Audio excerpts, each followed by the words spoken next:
Can we get started? Can we start with ऐसे 220? चलिए everyone, I want your 100% attention. Online students आप भी ढंग से सुनिएगा, थोड़ा पेशेंस रखिएगा। 220 बिल्ड करना पड़ेगा, ये एक मजेदार स्टैंडर्ड है। सुनिए, SA 220।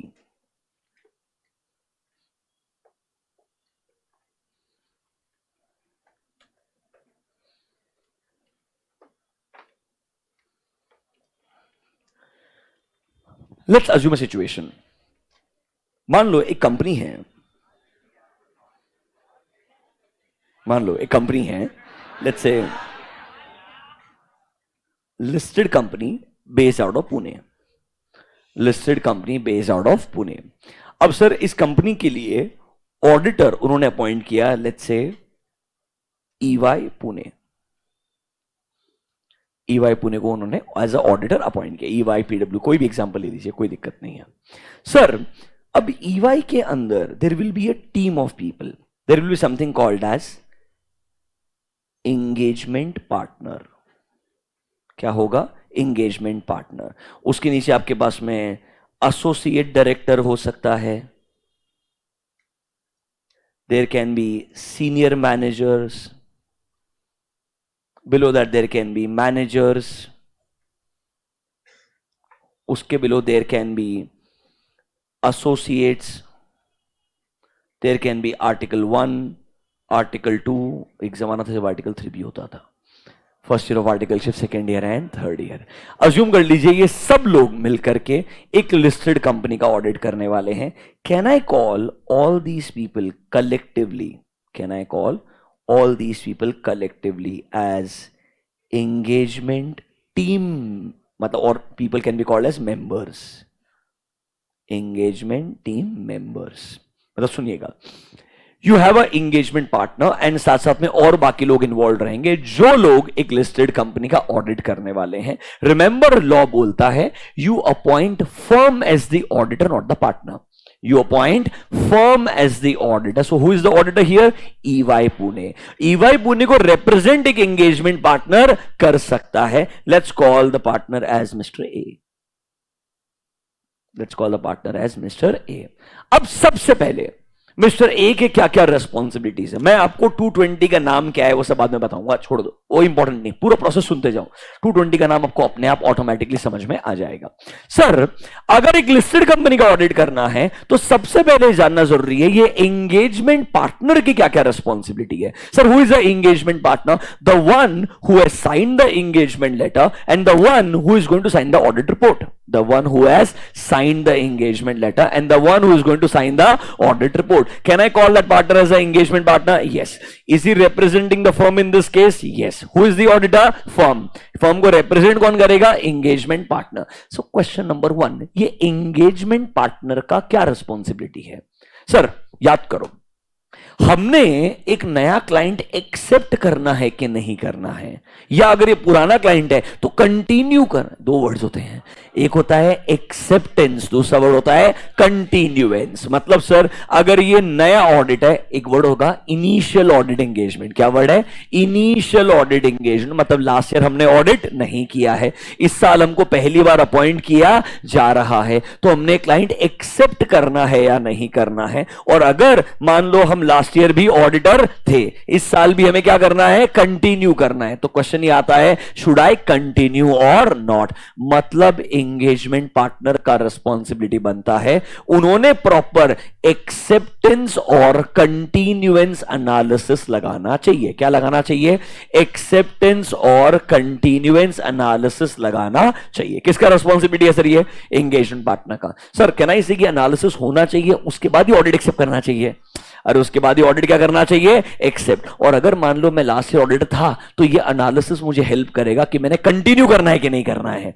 ऐसा कुछ वर्ड ज्यादा रहेगा आपको, कहीं तो पढ़ाया था आपको मैंने, रिवाइज करवाएंगे, डोंट वरी। अभी के लिए who is responsible for this analysis? Engagement partner. What analysis sir? Acceptance करना है या नहीं करना है। अगर फर्स्ट ईयर एंगेजमेंट है तो क्वेश्चन आएगा एक्सेप्टेंस के बारे में। सर कैसे डिसाइड करोगे कि क्लाइंट एक्सेप्ट करना चाहिए कि नहीं करना चाहिए?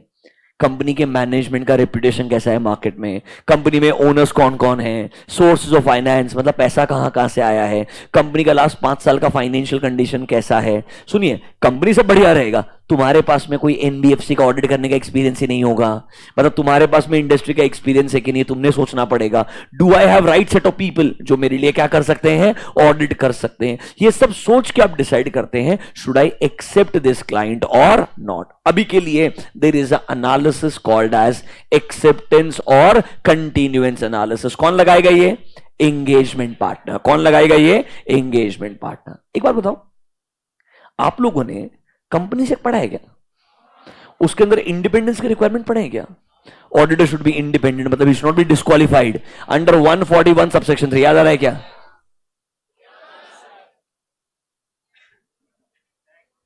तेरा बर्थडे कल था ना, आज गाली खा सकता है ना, सीधा बैठ। 141 subsection 3। Have you heard of disqualification of an auditor? Have you heard of disqualification of an auditor? मेरा आपसे क्वेश्चन है, वो जो इंडिपेंडेंस की रिक्वायरमेंट है वो सिर्फ एंगेजमेंट पार्टनर को अप्लाई करते हैं या बाकी सबको भी अप्लाई करते हैं?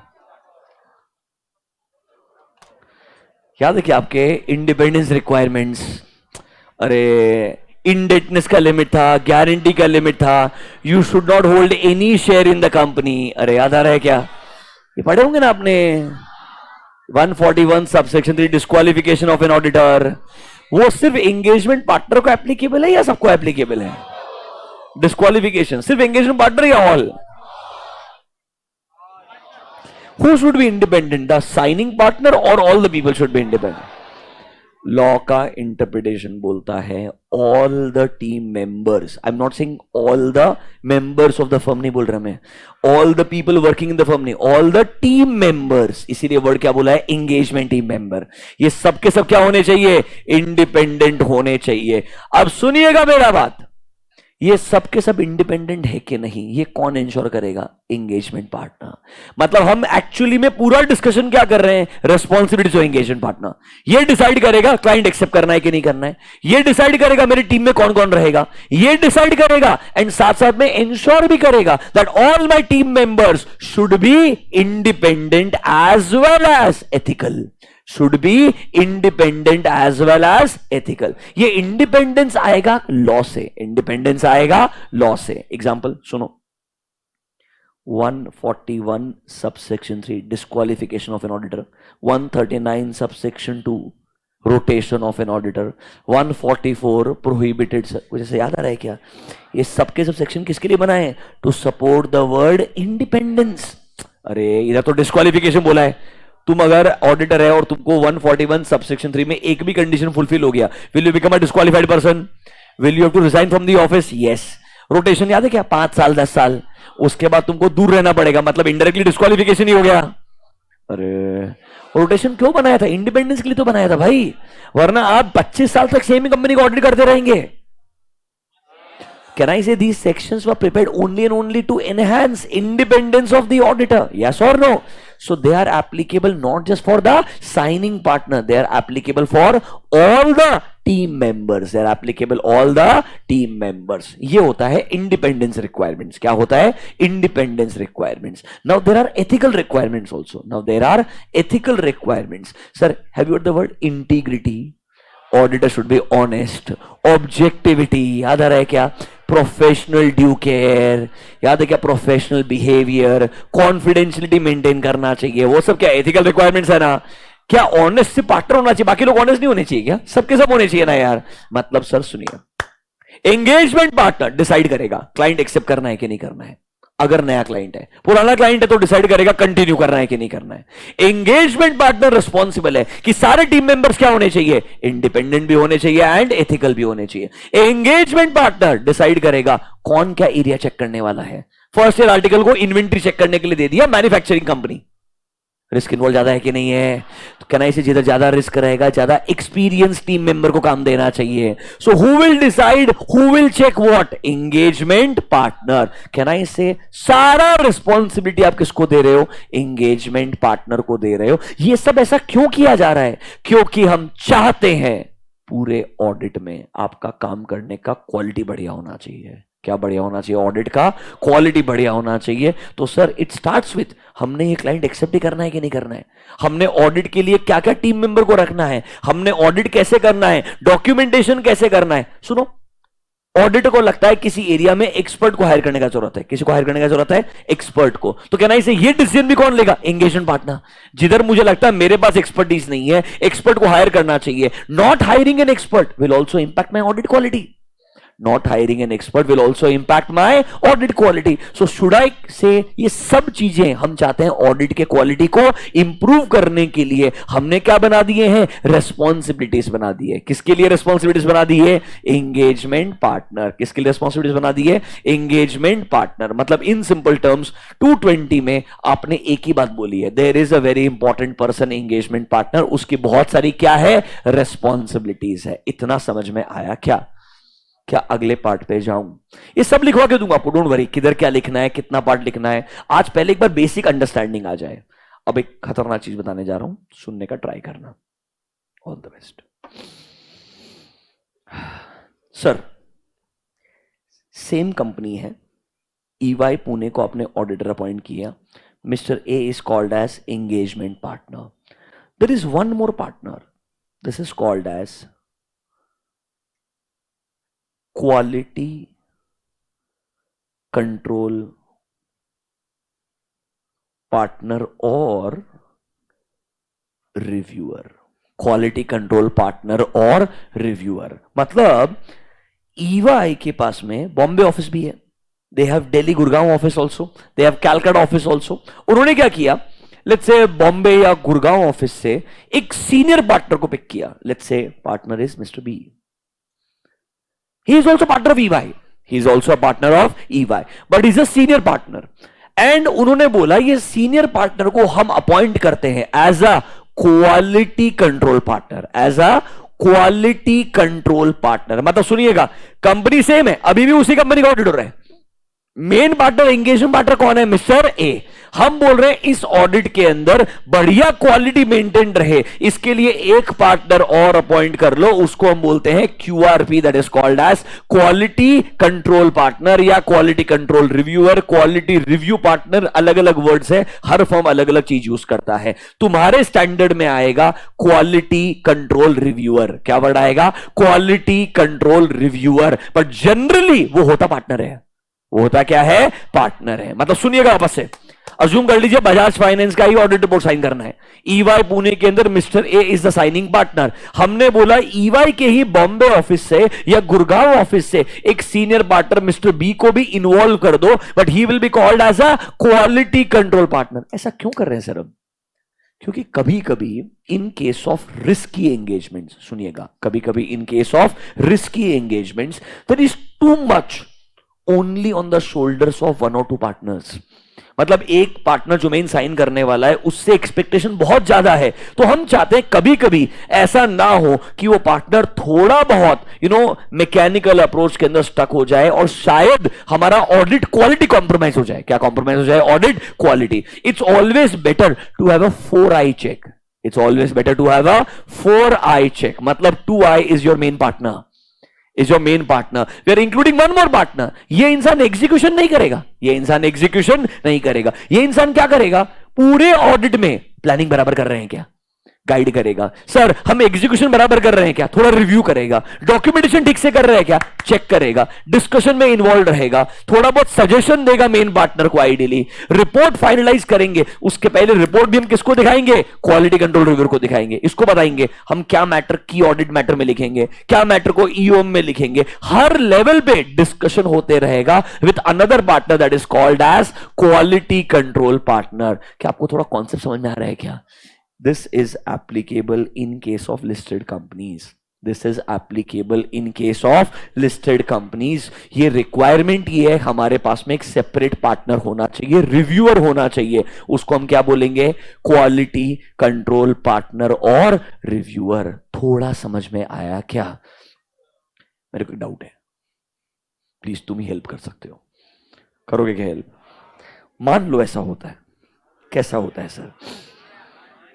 सर ऐसा होता है कि ये पार्टनर बोलना चाहता है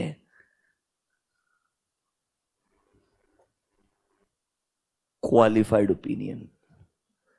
ये पार्टनर बोलना चाहता है क्वालिफाइड ओपिनियन, एंड जो दूसरा पार्टनर है ये बोलना चाहता है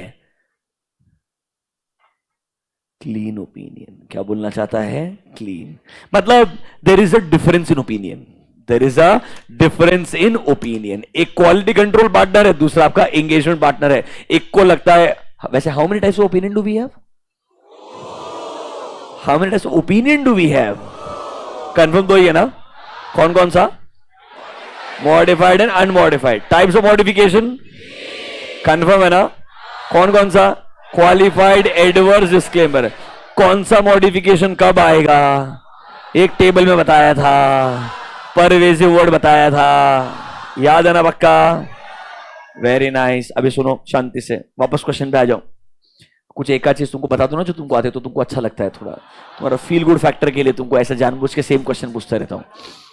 एवरीवन सुनिए, सर एंगेजमेंट पार्टनर को लगता है आना चाहिए qualified opinion, but the quality control reviewer believes clean opinion आना चाहिए। या मान लो इसको एडवर्स भी लग सकता है, whatever it is, but there is a difference in opinion. There is a difference in opinion. क्या करोगे इस केस में? बताओ, तुम ही गाइडेंस दे सकते हो यार। बोलो क्या करना चाहिए? ऐसा हो ही नहीं सकता है। क्या चूज करोगे? क्वालिफाइड मतलब you will go with engagement partner और quality control partner? How many of you think sir we will go with the engagement partner? He is the signing partner sir ultimately. अच्छा, how many of you think sir this, आपने बोला था मोर senior partner, बोला था आपने ऐसा, is more experience, so how many of you think we should go with the quality control partner? Depends events नहीं है। How many of you think we should go with quality control partner? कोई इज्जत ही नहीं है यार। उसके आगे लिखा क्वालिटी कंट्रोल, इतना अच्छा अच्छा वर्ड लिखा है, इतना बढ़िया डेजिग्नेशन दिया है आपको। चलो, ये वो इट डिपेंड्स वाला कौन पब्लिक है जरा बोलो। अच्छा, ये बहुत अच्छा है सर, अलग अलग रिपोर्ट दे देंगे।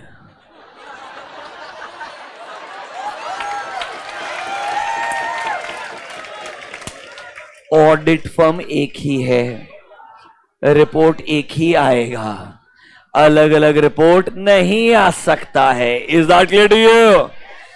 ऑडिटर एक है मतलब रिपोर्ट तो एक ही आएगा। तो बताओ फिर क्या रिपोर्ट देने का? तुम बोलो, तुम बोलो। मेरे को नहीं पता, मेरे को समझ ही नहीं आ रहा क्या करना चाहिए। टॉस कर लेना चाहिए ना? एक काम करो, जाने दो, तुमको मैंने बहुत ज्यादा बता दिया, ये भी नहीं बताना चाहिए था। मैं आंसर ही नहीं बताता हूं, छोड़ दो, बहुत हो गया। तुम रिलायबल लोग ही नहीं, सुनते नहीं, बात ही नहीं सुनते मेरा तुम लोग। मैं बात ही नहीं कर रहा।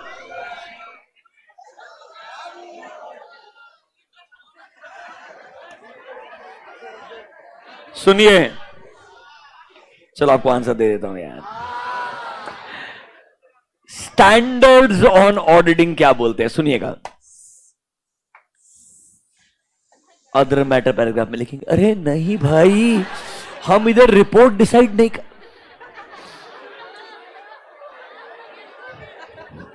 इतना ज्यादा एप्लीकेशन मत कर दो अपना knowledge.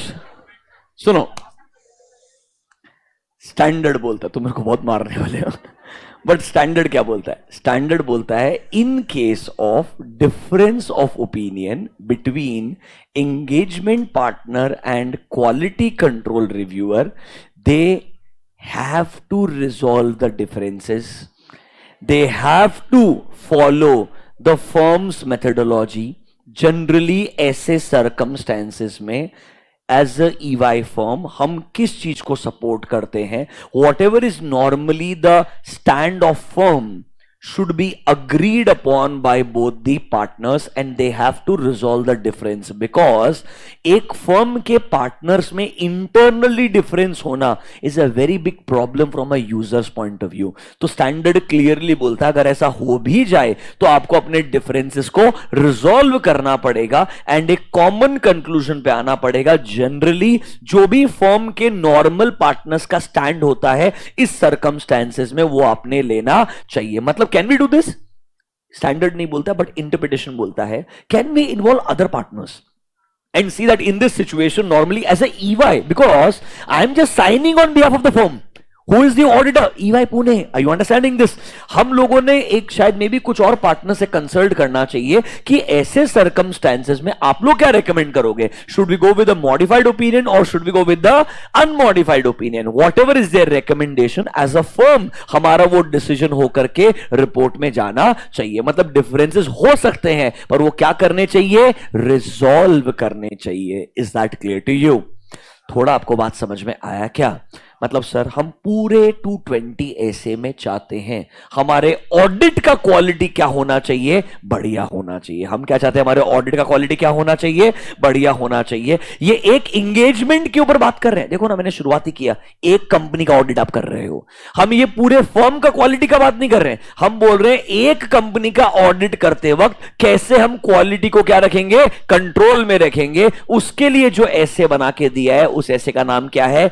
SA-220, quality control during the audit. Quality control during the audit. थोड़ा बात समझ में आया क्या? पक्का? Do you have any doubt around this ऐसे अभी तक जो बताया मैंने आपको? मैंने आपको एक बेसिक मीनिंग दिया कि भाई क्वालिटी कंट्रोल के लिए एंगेजमेंट पार्टनर के काफी मेजर रिस्पॉन्सिबिलिटीज है and there can be a separate partner can be called as quality control partner. सिर्फ आपको एक बात बोल देता हूं, लिस्टेड कंपनीज में ये होता है 100%। एंड क्वालिटी कंट्रोल पार्टनर ना from initial phase of audit involve होता है। मतलब लिटरली इनसे कंसल्ट किए बिना फाइनल रिपोर्ट पे साइन नहीं होता है।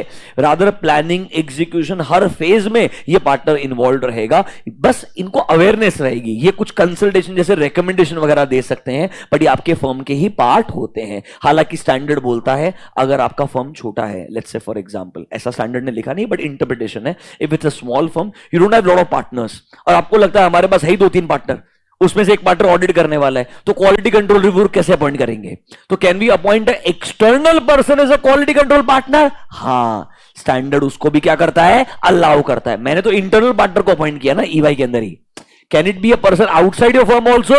Yes, allowed है, but that person should be a chartered accountant holding a COP, मतलब एक qualified person होना चाहिए। थोड़ा बात समझ में आया क्या? Yes or no? आगे बढ़े क्या? नोटबुक में जाइए, चलिए थोड़ा SA-220 को लिखना शुरू करते हैं। आइए, SA-220, write down the name. SA-220, write down the name. Quality control for an audit of financial statement. Write down the name. Quality control for an audit of financial statement.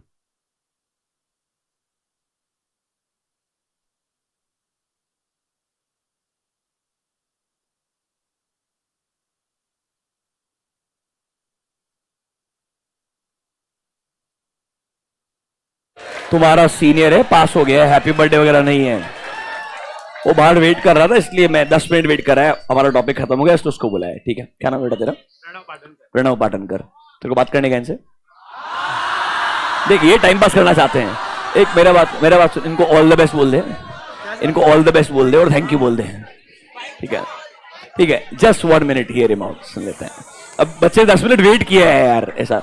और ये class में sincere था, वैसे मेरे को दिखता रहता था हमेशा, he was sincere in the class.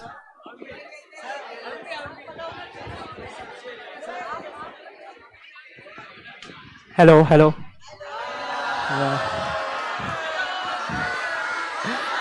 अभी हाय मत करो, बाय भी होने वाला है, रुको। So like I just want to say that like Rishabh Jain's so like Rishabh Jain's class was excellent, like all the concepts were clear. So like each concept is like Jannat concept, so you don't have to worry about that. So yeah, you guys just work hard and I hope it's all of your dream is to become CA. So just work hard and you'll do it. So yeah, thank you. Yeah.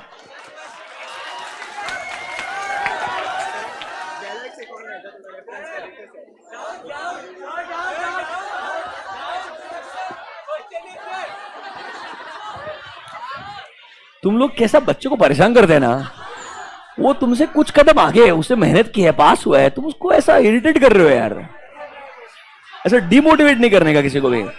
मैं ना 6 महीने बाद तुम्हारे साथ ऐसा करेगा, बता रहा हूं फिर। ऐसा होप तो है ना तुम्हारे को, तुम भी आएगा इधर, ऐसा पॉजिटिविटी है कि नहीं है? वेरी गुड, नोटबुक में जाइए, given next heading SA 220,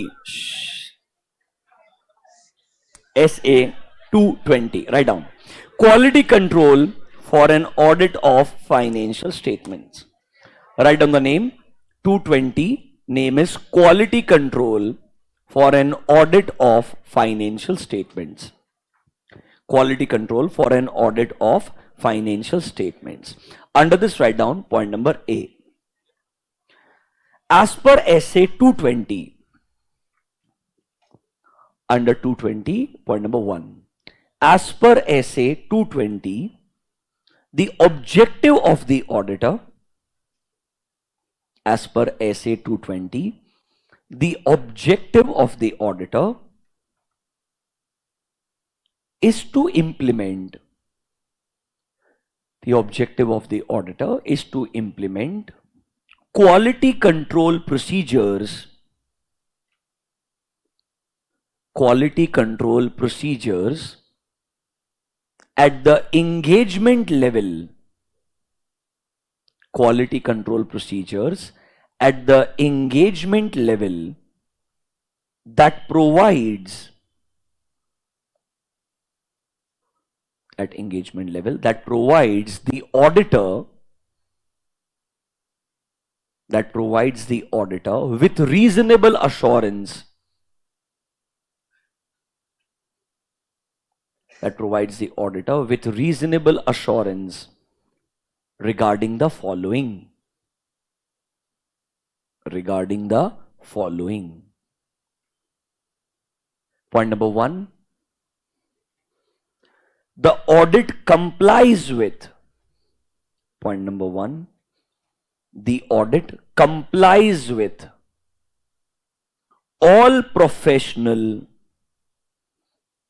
complies with all professional and technical standards, complies with all professional and technical standards and legal and regulatory requirements, and legal and regulatory requirements. Bullet point number 2, the audit report issued, the audit report issued is appropriate, the audit report issued is appropriate in the circumstances.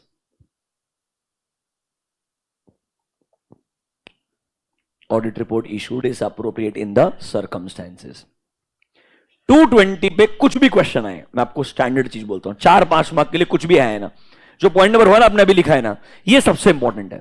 ये चीज आपको मैं पहले समझाता हूं, उसका relevance समझिए, उसके बाद बिना आर्ग्यूमेंट किए इसको याद कर लीजिएगा। स्टैंड बहुत सिंपल सी चीज है, बट ये बहुत ज्यादा इंपॉर्टेंट है। मतलब 220 का कोई सा भी आंसर हो, ये पॉइंट आना ही चाहिए। इसके बाद में जो स्पेसिफिक चीज रहेगी आपको बता देंगे। सुनिएगा ये क्या बोलता है 220 पूरे ऐसे का। Look at the name of the ऐसे, क्वालिटी कंट्रोल। क्या बोला sir? Quality control for an audit. Can I से एक स्पेसिफिक ऑडिट एंगेजमेंट का बात कर रहा है। एक ऑडिट एंगेजमेंट में क्वालिटी कंट्रोल कैसे इंश्योर करोगे, उसके लिए ऐसे बनाया है, नाम है ऐसे 220। ये ऐसे का एक ही ऑब्जेक्टिव है, हम चाहते हैं as a engagement partner, as a engagement partner ऐसे क्वालिटी कंट्रोल प्रोसीजर्स लगाओ। क्या लगाओ? क्वालिटी कंट्रोल प्रोसीजर्स, कि जब आप उन्हें इंप्लीमेंट करो तो दो चीजें अचीव हो जानी चाहिए। क्या अचीव हो जानी चाहिए? दो चीजें। कैन आई से इस बार ऑडिटर को बोला है तुमने कंट्रोल लगाना चाहिए ताकि तुम तुम्हारे काम से ये दो ऑब्जेक्टिव को अचीव कर सकते हो। मुझे एक बात बताइए, हर ऑडिटर एक ऑब्जेक्टिव क्या अचीव करना चाहता है? कि भाई उसका ओपिनियन बराबर हो, मतलब उसका ओपिनियन गलत नहीं होना चाहिए। आपको डर किससे लगता है? ऑडिट रिस्क से है। याद है क्या audit risk? Audit risk is the risk that auditor क्या दे देगा? गलत ओपिनियन दे देगा। याद आया क्या? तो सर क्या ऑडिटर चाहेगा कि मेरी रिपोर्ट क्या होनी चाहिए? बराबर होनी चाहिए। मतलब अगर क्लीन ओपिनियन आना चाहिए तो मैंने क्लीन ही दिया है, मॉडिफाइड आना चाहिए तो मैंने क्या दिया है? मॉडिफाइड ही दिया है। कैन आई से एवरी ऑडिटर वुड वांट उसका रिपोर्ट क्या होना चाहिए? अप्रोप्रिएट, मतलब सही होना चाहिए। मतलब क्या होना चाहिए? सही होना चाहिए। दूसरा चीज, क्या हर ऑडिटर चाहेगा ऑडिट करते वक्त जो जो एसेज एप्लीकेबल है हमने कंप्लाई करने चाहिए, जो जो गाइडेंस नोट्स एप्लीकेबल हमने वो कंप्लाई करने चाहिए, जो जो कंपनीज एक्ट के रिक्वायरमेंट्स एप्लीकेबल है, जैसे हमारे ऑडिट रिपोर्ट साथ में कारो आता है, हमारे ऑडिट रिपोर्ट साथ में क्या आता है? कारो। Is that the duty of the auditor? Yes, कारो इंक्लूड करना किसका ड्यूटी है? ऑडिटर का ड्यूटी है। मतलब सिंपल है सर, हम चाहते हैं हमारा ऑडिट एंगेजमेंट ऐसा होना चाहिए कि हमारी रिपोर्ट बराबर हो इस सर्कमस्टेंसेस में, एंड हमारा ऑडिट करते वक्त जो जो स्टैंडर्ड्स है, जो जो लीगल एंड रेगुलेटरी रिक्वायरमेंट है, ये हमने क्या करने चाहिए? कंप्लाई करने चाहिए। इसके लिए मैं चाहता हूं बढ़िया क्वालिटी कंट्रोल स्टैंडर्ड्स लगाना। क्या लगाना? क्वालिटी कंट्रोल स्टैंडर्ड्स लगाना। मतलब एंगेजमेंट पार्टनर चाहता है हमारे पास में बढ़िया क्वालिटी कंट्रोल प्रोसीजर्स होने चाहिए, जिन्हें हम क्या करेंगे? इंप्लीमेंट करेंगे, ताकि हमारे दो ऑब्जेक्टिव अचीव हो जाएंगे। हमारे क्या ऑब्जेक्टिव अचीव हो जाएंगे? दो। Number one, we will comply with all applicable standards and legal requirements, and our audit report will be appropriate. Our audit report will be appropriate. ये दो चीज आप अचीव करना चाहते हो, इसके लिए पूरा क्या लगाया आपने? 220। Read the objective once again, शांति से पढ़ो। एज पर एसए 220 ऑडिटर का एक ऑब्जेक्टिव है। क्या सर? हम बढ़िया एंगेजमेंट लेवल, मतलब इस एक ऑडिट के लिए, मतलब इस एक ऑडिट के लिए ऐसे क्वालिटी कंट्रोल प्रोसेसेस को लगा करके इंप्लीमेंट करना चाहते हैं कि हमें रीजनेबल अश्योरेंस मिले। किसके रिगार्डिंग? दो चीजों के regarding. Read bullet point number 1 and 2 that हमारा ऑडिट कंप्लाई करता है with all applicable technical and professional standards. मतलब जो भी स्टैंडर्ड्स अप्लाई होते हैं, चाहे वो एसेज हो या अदर देन एसेज भी हो सकते हैं, बट नॉर्मली ये ऑडिट है तो एप्लीकेबल क्या होगा? स्टैंडर्ड्स ही होगा, प्लस क्या होगा? गाइडेंस नोट्स आएगा। प्लस क्या आएगा? गाइडेंस नोट्स आएगा। एंड क्या मेरे लिए लीगल रिक्वायरमेंट्स भी अप्लाई होती है as auditor? Yes. Is companies act applicable for the auditor? हाँ, there are sections and subsections which are applicable for companies auditor. क्या हमने उन्हें कंप्लाई करना चाहिए? Yes. And bullet point number 2 देखो, हर ऑडिटर चाहता है उसका रिपोर्ट क्या होना चाहिए? अप्रोप्रिएट। मतलब I should not give a wrong report, I should not give a wrong opinion. Is objective clear to you? वापस से पढ़िए इस objective word by word clear, ढंग से पढ़िए। ये आपने अचीव करने का ट्राई करना है, ये मेन पर्पस है, उसके लिए पूरा क्वालिटी कंट्रोल कॉन्सेप्ट बनाया है।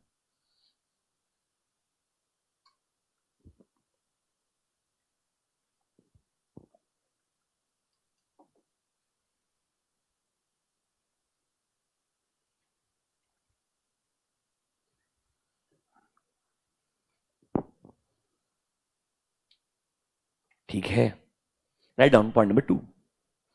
This was point number 1 of 220।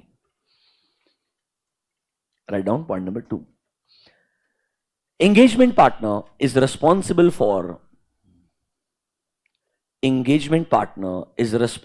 for the following matters. Engagement partner is responsible for following matters. Responsible for following matters. Let's make a list. Number A, leadership responsibilities. Responsibility for following matters. Number A, leadership responsibilities for quality on audit. Leadership responsibilities for quality on audit. Number B, compliance with applicable ethical requirements. Compliance with applicable ethical requirements, including independence. Compliance with applicable ethical requirements, including independence. बच्चे ने बराबर 3 बजे का alarm लगाया था. So it's time to wake up. Compliance with applicable ethical requirements, including independence. Point number C. Acceptance and continuance. Point number C. Acceptance and continuance of client relationship. Acceptance and continuance of client relationship. Point number D.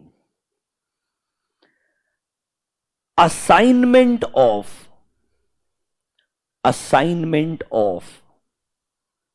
appropriate engagement team members. Assignment of appropriate engagement team members. Number E. For overall engagement performance. For overall engagement performance. For overall engagement performance. And the last one, monitoring. And the last one is monitoring. देखो आपकी किस्मत बढ़िया हुई तो ऐसे 4 mark के लिए पूछेगा यही लिस्ट लिख के दे दो, तो आपने ये जो पॉइंट नंबर 2 लिखा है 1 and 2, आपका आंसर खत्म हो गया. पूरा ऐसे लिटरली ये सब हेडिंग पढ़ना है, जैसे सब हेडिंग खत्म होगा ऐसे खत्म हो जाएगा. मतलब मुझे ऐसे में सिर्फ एक ही चीज पढ़नी है, एंगेजमेंट पार्टनर की रेस्पॉन्सिबिलिटीज. जरा शांति से 2 मिनट दिमाग को ऐसा try to bring it back. Name of the 220, quality control for audit. Sir मतलब मेरा मेन ऑब्जेक्टिव क्या है? ऑडिट का क्वालिटी बढ़िया होना चाहिए. इसके लिए आप क्या चाहते हो? हम चाहते हैं कि आप जब ऑडिट कर रहे हैं, whatever standards needs to be complied should be complied, whatever legal requirements needs to be complied should be complied. ये हम इंश्योर करना चाहते हैं. नंबर 2, हमारा रिपोर्ट कैसा होना चाहिए? अप्रोप्रिएट. मतलब माई report should not be wrong. मतलब मेरा ओपिनियन क्या नहीं होना चाहिए? गलत नहीं हो. याद है क्या ऑडिट रिस्क? एक ही सिचुएशन था. क्या सिचुएशन था? What is audit risk? जब आना चाहिए मॉडिफाइड, ऑडिटर ने दिया clean. Can I call this risk as audit risk? Can I say हम चाहते हैं ये रिस्क रिड्यूस रहे. इसके लिए वो बोलता है बढ़िया ऑडिट के अंदर क्वालिटी कंट्रोल लगाओ. बस वो क्वालिटी कंट्रोल क्या है? पॉइंट नंबर 2 में लिख के दिया है. बेसिकली 1 अचीव करने के लिए 2 लगाना पड़ेगा. मतलब 1 is your objective. To achieve the objective you have given responsibilities to the engagement partner. एक बार जरा लिस्ट देखोगे रिस्पॉन्सिबिलिटीज का, क्या क्या रिस्पॉन्सिबिलिटी दिया है बेचारे एंगेजमेंट पार्टनर को? एक आध भी समझता है क्या आपको इसमें से? कोई एक आध पॉइंट भी? मतलब कुछ एक भी नहीं समझा?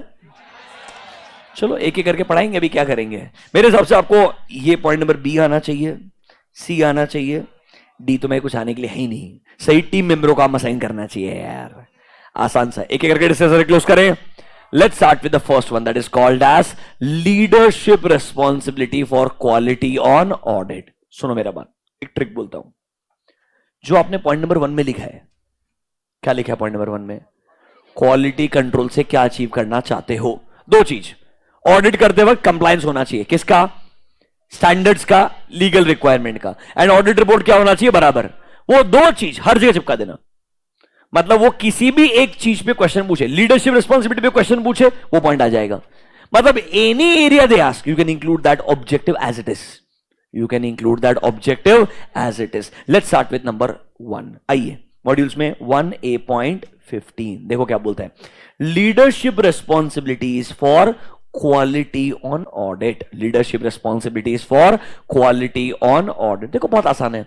सर हम चाहते हैं हमारा जो एंगेजमेंट पार्टनर है वो रिस्पॉन्सिबिलिटी ले कि पूरे एंगेजमेंट का क्वालिटी कौन इंश्योर करेगा? एंगेजमेंट पार्टनर इंश्योर करेगा. बराबर है. एंड सर वो कैसे इंश्योर करेगा? पॉइंट नंबर इसके थ्रू. देखो the importance of the quality. मतलब जो भी हम काम करेंगे it should comply with professional standards and legal and regulatory requirement. Our audit report should be appropriate in the ऐसा लग रहा है कि सब कुछ सेम ही है. नोटबुक में जाइए. Let me help you in writing such small answers. एक एक नोट बनाएंगे, नोट बना के क्लोज करते जाएंगे। तो हमने रेस्पॉन्सिबिलिटीज की लिस्ट बनाई। पहले ही पॉइंट है लीडरशिप रेस्पॉन्सिबिलिटी, उसके ब्रैकेट्स में लिखिए नोट नंबर 1। लीडरशिप रेस्पॉन्सिबिलिटी के ब्रैकेट में लिखो note number 1। Right down note number 1।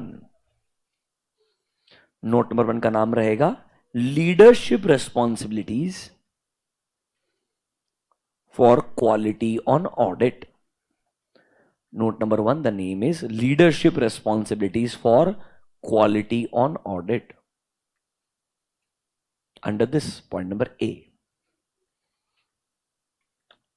Leadership Responsibilities for Quality on Audit. Number A.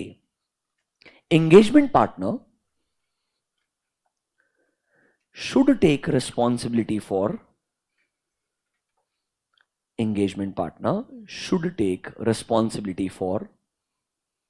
overall quality, responsibility for overall quality on each audit engagement. Overall quality on each audit engagement. Simple सा point है। Engagement partner ने responsibility लेना चाहिए भाई। हर जो engagement के लिए मैं पार्टनर हूं, मैं साइन करने वाला हूं, उसमें पूरे क्वालिटी की रेस्पॉन्सिबिलिटी किसका है? पार्टनर का है। पॉइंट नंबर ए सिंपल है। Point number B, engagement partner should emphasize on the following aspects,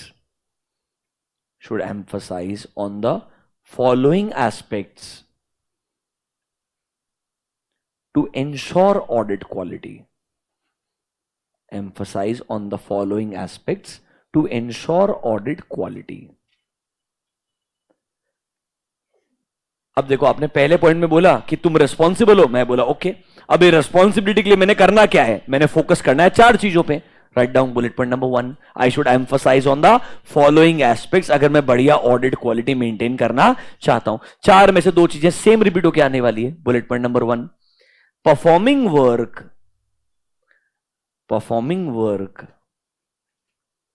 that complies with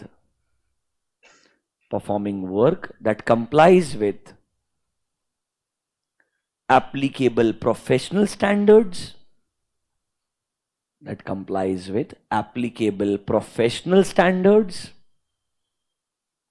and legal requirements.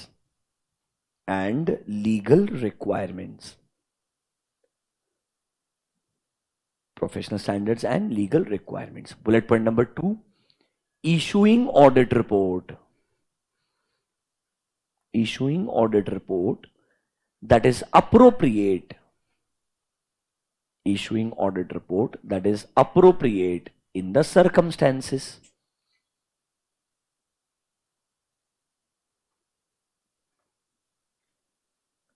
Bullet point number 3, complying with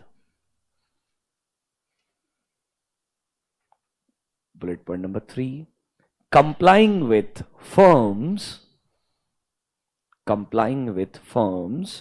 quality control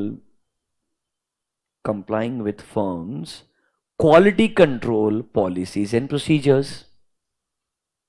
Complying with firms quality control policies and procedures. For example, compilation of final audit file.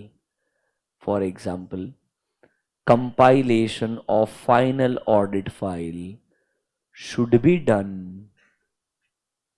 within 45 days. No sir, it is 60. अरे useless fellow, you writing the firm का policy. SQC 60 बोलता है। Firm तो अपना policy कम भी बना सकता है। और हमने ऑडिट खत्म किया, हमने हमारे ऑडिट फेलो क्या करना चाहिए? कंपाइलेशन करना चाहिए with in 45 days. This is an example. Firm का अपना पॉलिसी हो सकता है भाई, तो क्या हमने हमारे फर्म के पॉलिसी को फॉलो करना चाहिए? यस। इस बुलेट पॉइंट में 1 2 3 क्लियर टू यू? देखो एकदम सिंपल है यार, शांति सोचो। हेडिंग ही एकदम अपने आप में आसान है। लीडरशिप का रिस्पॉन्सिबिलिटी किसका है? एंगेजमेंट पार्टनर का है। मैं क्या चाहता हूं? मेरे पूरे ऑडिट एंगेजमेंट में बढ़िया क्वालिटी होना चाहिए। तो मैंने किस पे फोकस करना है कि भाई काम करते वक्त हर मेरे टीम मेंबर को पता होना चाहिए, comply with SS, comply with law and regulatory requirements, they all should know my report should be appropriate, मतलब मेरा रिपोर्ट गलत नहीं होना चाहिए। जो भी हमारे फर्म के खुद के पॉलिसीज रहेंगे, जो भी हमारे फर्म के, वैसे एसक्यूसी 60 डेज बोलता है, पर मेरे फर्म का पॉलिसी तो अलग भी हो सकता है ना यार। जो भी मेरे फर्म का क्वालिटी कंट्रोल पॉलिसी है उसको हमने क्या करना चाहिए, कंप्लाई करना चाहिए। अरे हाँ या ना। एक एग्जांपल बोलता हूं, सुनिए शांति से। ईवाई पुणे के पास में बजाज फाइनेंस का ऑडिट है, और लेट्स से फर्म का इंटरनल पॉलिसी है, अगर हमारे पास में किसी लिस्टेड कंपनी का ऑडिट है ना, तो ये जो सिर्फ एंगेजमेंट टीम है ना, इसके पास तो शेयर्स होने ही नहीं चाहिए। इसके अलावा all the employees who are managers and above, they also should not do any trading in Bajaj Finance. ये मेरा इंटरनल पॉलिसी हो सकता है। लॉ क्या बोलता है, they should be independent. I am not part of engagement team, but I am a director of the firm. May be due for partnership in some time. हो सकता है ना रोटेशन ऑफ पार्टनर हो जाए, आज पार्टनर ए sign कर रहा है, अगले साल पार्टनर बी भी तो साइन कर सकता है। तो ऐसा नहीं होना चाहिए ना बी बजाज फाइनेंस में स्टेक होल्ड करता होगा, बी बजाज फाइनेंस, ऐसा नहीं होना चाहिए। फर्म के अपने इंटरनल पॉलिसीज होते हैं जिससे वो क्या इंश्योर कर सकते हैं, बढ़िया क्वालिटी ऑफ वर्क इंश्योर कर सकते हैं। Your internal policies should also be complied with, and ऐसे इंटरनल पॉलिसीज हम और स्ट्रिक्ट बना सकते हैं। जितना स्ट्रिक्ट बनाएंगे उतना काम का क्वालिटी क्या होते जाएगा, बेहतर होते जाएगा। Are you understanding this? खत्म हो गया। लीडरशिप के अंदर आपको 2 ही पॉइंट लिखने थे, मैं आपको वही बता रहा हूं। इधर 220 में जो मैंने आपको ऑब्जेक्टिव समझाया नंबर 1 के अंदर, एंड जो मैंने आपको कॉन्सेप्ट समझाया, there is a quality control review concept, वो 2 चीजें दिमाग लगाने वाली थी, बाकी तो लिस्ट पता होनी चाहिए। सिमिलर चीजें रिपीट होते जाएगी। Is leadership responsibility clear to you? Is leadership responsibility clear to you? Write down note number 2, एकदम टाइम पास है। Relevant ethical requirements. Note number 2, relevant ethical requirements. Under this एक के सेंटेंस लिख दो, close कर देंगे। Engagement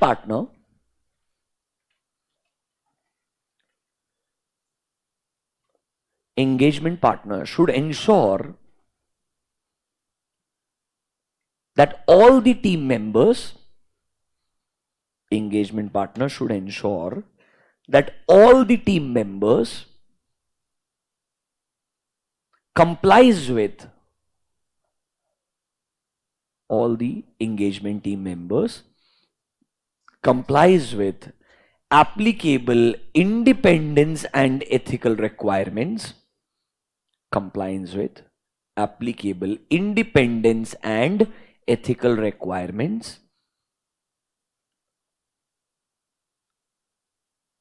comma,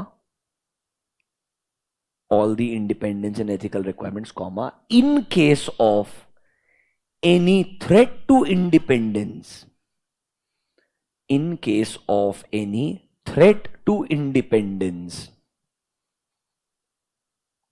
in case of any threat to independence, engagement partner should try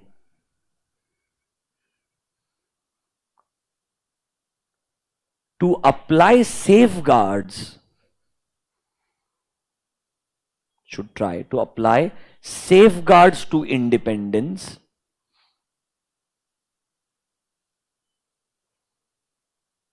so that such threat, safeguards to independence, so that such threats can be eliminated, so that such threats can be eliminated or reduced.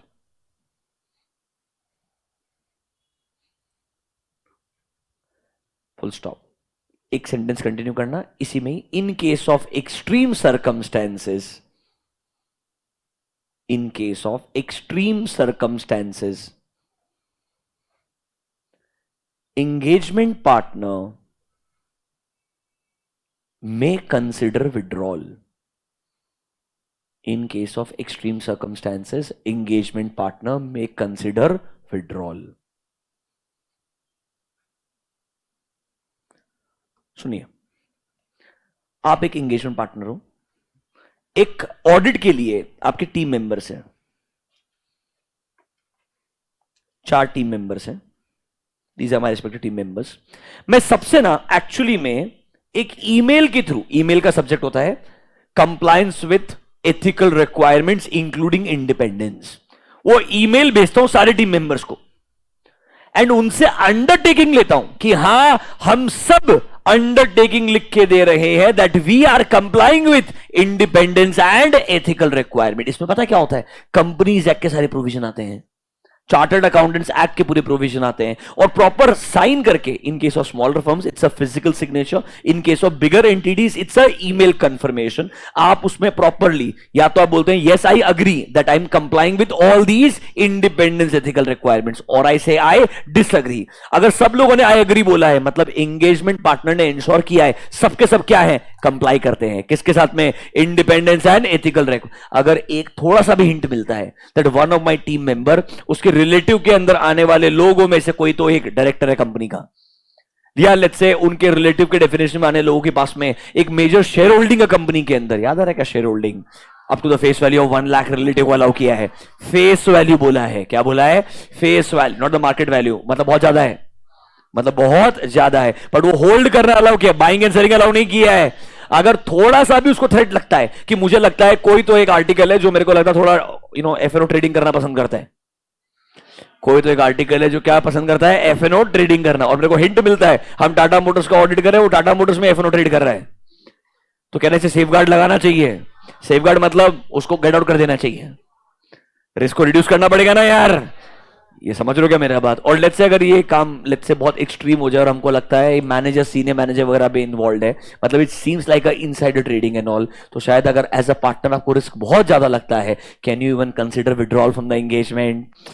मतलब आपको independence and ethical requirements ensure करने हैं। अच्छा सुनो, जो threats to independence है उससे आप मत डरो, थ्रेट्स टू इंडिपेंडेंस तो आपको हम पढ़ाएंगे कल, अरे कल थ्रेड्स पढ़ाएंगे सारे के सारे, ये थ्रेड्स को सेफगार्ड कैसे कर रहा है वो भी बताएंगे आपको, मतलब वो जो सेंटेंस लिखाया है उसका डिस्कशन कल होने वाला है। आज आपको 220 का एक बेसिक ओवरव्यू दिया है एंड आपको मैंने 2 रेस्पॉन्सिबिलिटीज को डिटेल में समझाया है। एक काम करेंगे आप लोग, एक रिक्वेस्ट है आपसे, सिर्फ 220 में जो मैंने आपको 2 नोट लिखाए एंड जो 2 पॉइंट लिखाए उसको रिवाइज करके आओगे, तो कल अब मस्त 220 को पहले टेक ऑफ करके उड़ाएंगे, फिर चैप्टर पे जाएंगे और फिर समय मिलेगा तो एसक्यूसी पे जाएंगे।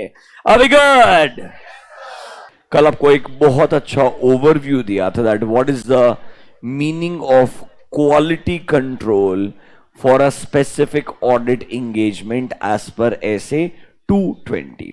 नोटबुक निकालिए जरा, 2 मिनट में थोड़ा रिवाइज करते हैं, then we will proceed with our discussion. देखो 220 में the name of the SA says quality control for an audit, मतलब अगर आप कोई भी एक ऑडिट एंगेजमेंट कर रहे हैं तो सर उसमें क्वालिटी कैसे इंश्योर किया जाएगा, उसके लिए उन्होंने कुछ रेस्पॉन्सिबिलिटीज दी है एंगेजमेंट पार्टनर को। किसको रिस्पॉन्सिबिलिटी दिया है, एंगेजमेंट पार्टनर। सर हमारा मेजर ऑब्जेक्टिव जो है अंडर एसे 220 वो सिंपल है, हम चाहते हैं हमारा जो ऑडिट एंगेजमेंट है should be done, that means our audit should be done in compliance with applicable SAs, and हमारे लिए एज अ ऑडिटर जो भी एप्लीकेबल लीगल या रेगुलेटरी रिक्वायरमेंट्स हो हम उन्हें कंप्लाई कर पाए। बेसिकली आप अज्यूम कीजिए आप एक फर्म के पार्टनर हो, आपके पास में बहुत सारे ऑडिट एंगेजमेंट्स हैं, अब हर एंगेजमेंट में चाहोगे हमारे टीम मेंबर्स ऑडिट करते वक्त एसेस को कंप्लाई करें, जो भी लीगल एंड रेगुलेटरी रिक्वायरमेंट्स है उन्हें कंप्लाई करें, एंड मोस्ट इंपॉर्टेंटली उनका जो ओपिनियन होता है उनके रिपोर्ट में it should be appropriate in the circumstances, मतलब उनका ऑडिट रिपोर्ट गलत नहीं होना चाहिए, ओपिनियन इनअप्रोप्रिएट नहीं होना चाहिए, यही आपका मेन ऑब्जेक्टिव है। 1 मिनट स्पेंड करो, 220 का ऑब्जेक्टिव रिवाइज कर लो, वो इंपॉर्टेंट है। नोटबुक में जाइए, अंडर एसे 220 कल आपको पॉइंट नंबर 1 में ऑब्जेक्टिव लिखवाया था, फटाफट से रिवाइज कीजिए ऑब्जेक्टिव को, फिर हम हमारा डिस्कशन कंटिन्यू करेंगे।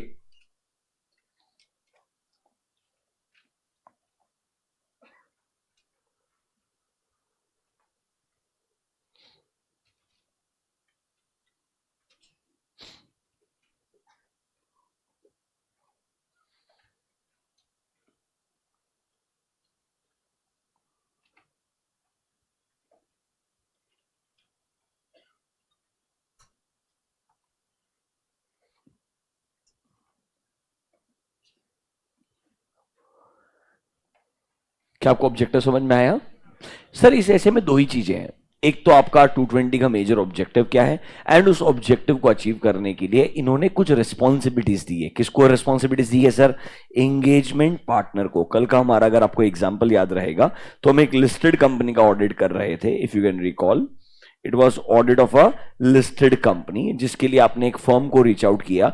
फर्म के बिहाफ पे एक एंगेजमेंट पार्टनर रहेगा एंड बाकी सब लोग क्या कहलाएंगे? Other team members, and collectively they are called as engagement team. Is that clear to you?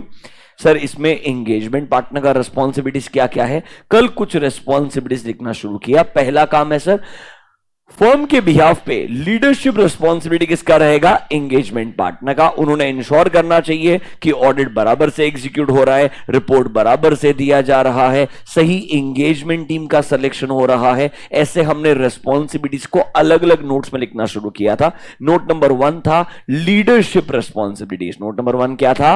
Leadership responsibilities. That means engagement partner ने एक्नॉलेज करना चाहिए कि वही लीडर रहने वाले हैं जो फर्म को रिप्रेजेंट करेंगे फॉर दिस ऑडिट एंगेजमेंट। क्या हमने आपको ये नोट नंबर 1 में पढ़ाया? यस। एंड नोट नंबर 1 में आपने एक पॉइंट लिखा था, ये अपने लीडरशिप रिस्पॉन्सिबिलिटीज को फुलफिल करने के लिए उन्होंने कुछ चीजों को दिमाग में रखना चाहिए कि हमारे फर्म के जो भी क्वालिटी कंट्रोल पॉलिसीज है हम लोग उन्हें फॉलो करेंगे।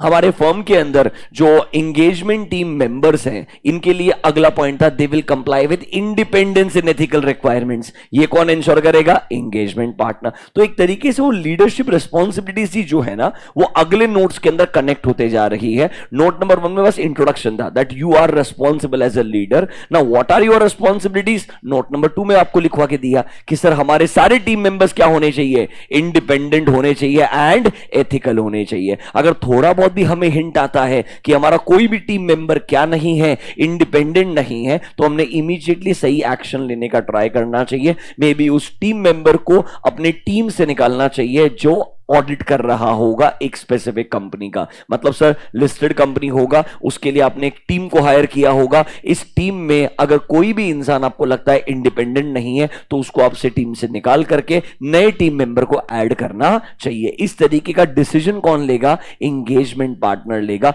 यह रिस्पॉन्सिबिलिटी भी किसका है? एंगेजमेंट पार्टनर का है। Is note number 1 and 2 clear to you? Can we go next? चलो राइट डाउन नोट नंबर 3। कल 2 ही नोट हुए थे ना हमारे। Write down note number 3. Acceptance and continuance of client relationships. Note number 3 brackets में heading लिखिए, acceptance and continuance of client relationships. ये concept ना SA 300 के अंदर भी था, बट आपको मैं वापस एक तरीके से अज्यूम कीजिए, नए तरीके से बताता हूं पूरा का पूरा। 300 में जब रिवीजन करवाएंगे वापस से रिलेट करवा देंगे। Note number 3 is acceptance and continuance of client relationship. सुनिएगा, एकदम सिंपल सा चीज है कि sir as a engagement partner आपको एक रिस्पॉन्सिबिलिटी और दिया है। एज अ एंगेजमेंट पार्टनर आपको एक रिस्पॉन्सिबिलिटी और दिया है। कोई भी नया क्लाइंट है सर, उस केस में मेरे पास में एक एंगेजमेंट हो सकता है that is called as initial audit engagement. क्या वर्ड आएगा? Initial audit engagement. और अगर सर ये मेरा एग्जिस्टिंग क्लाइंट है तो सर मैंने इस साल कंटिन्यू करना चाहिए कि नहीं करना चाहिए? The word will be called as recurring audit. मतलब सर इनिशियल ऑडिट एंगेजमेंट तब होता है जब मैं लास्ट ईयर ऑडिटर नहीं था, मैं इस साल से पहली बार आपका ऑडिट करने वाला हूं। रिकरिंग ऑडिट मतलब मैं भी प्रीवियस ईयर का ऑडिट कर चुका हूं और मैं इस साल भी क्या करने वाला हूं? कंटिन्यू करने वाला हूं। तो यहां पर क्वेश्चन आता है, should we accept this new client or not? This is the question. And in case of recurring audit the question is should we continue or not? इसीलिए उन्होंने एक एनालिसिस बना दिया जिसका नाम है एक्सेप्टेंस एंड कंटिन्यूएंस। एक्चुअली दोनों अलग अलग है। इनिशियल ऑडिट एंगेजमेंट हुआ तो एक्सेप्टेंस आएगा, रिकरिंग ऑडिट हुआ तो कंटिन्यूएंस आएगा। ये एनालिसिस नॉर्मली एंगेजमेंट पार्टनर ने परफॉर्म करवाना चाहिए। मतलब सर कैन वी से ये एनालिसिस का रिस्पॉन्सिबिलिटी एंगेजमेंट पार्टनर का है. They should perform this before accepting a new client और before deciding should we continue with the existing client और नॉट. सर ये एनालिसिस का फायदा क्या होगा? जस्ट इमेजिन किसी कंपनी के मैनेजमेंट में अगर फ्रॉडुलेंट सिचुएशन है, लेट्स से कंपनी का management is also part of any other company जहां पर फ्रॉड के लिए कंपनी के अगेंस्ट एलिगेशन चल रहे होंगे, कंपनी के कॉर्पोरेट गवर्नेंस पे क्वेश्चन मार्क है, तो क्या होगा? हम ऐसे ऑडिट्स को एक्सेप्ट ही नहीं करेंगे. मतलब डोंट यू थिंक ये एक स्ट्रेटजी है जहां पर हम पहले ही सोच रहे हैं कि क्लाइंट कैसा है, हमारे पास कैपेबिलिटी है कि नहीं है, ये सोचे समझे बिना हम कोई नया एंगेजमेंट ही एक्सेप्ट नहीं कर रहे हैं. मतलब इनडायरेक्टली हम ऑडिट में क्वालिटी को बहुत ज्यादा वैल्यू देते हैं. मतलब हम अननेसेसरीली कोई भी एंगेजमेंट एक्सेप्ट नहीं कर रहे हैं. कभी कभी प्रॉब्लम क्लाइंट में हो सकता है या प्रॉब्लम क्लाइंट में नहीं होगा, प्रॉब्लम आपके एक्सपर्टीज में होगा. आपने कभी इंश्योरेंस कंपनी का ऑडिट नहीं किया होगा, आपने कभी एनबीएफसी का ऑडिट नहीं किया होगा. Because of lack of experience आप ऐसा एंगेजमेंट ही एक्सेप्ट नहीं करते हो. इस एनालिसिस को बोलते हैं ए एंड सी एनालिसिस. क्या ये ऑडिट क्वालिटी को कंट्रीब्यूट करता है? एब्सोल्युटली. रादर ये फर्स्ट स्टेप है. इसके बाद में एंगेजमेंट टर्म्स अग्री होंगे एंड इसके बाद में प्लानिंग एग्जीक्यूशन वगैरह होगा. तो ये एनालिसिस का रिस्पॉन्सिबिलिटी भी किसको दे दिया है? एंगेजमेंट पार्टनर को दे दिया है. Under note number 3 right down point number 1. Engagement partner, under note number 3 write down point number 1. Engagement partner should perform acceptance and continuance analysis, should perform acceptance and continuance analysis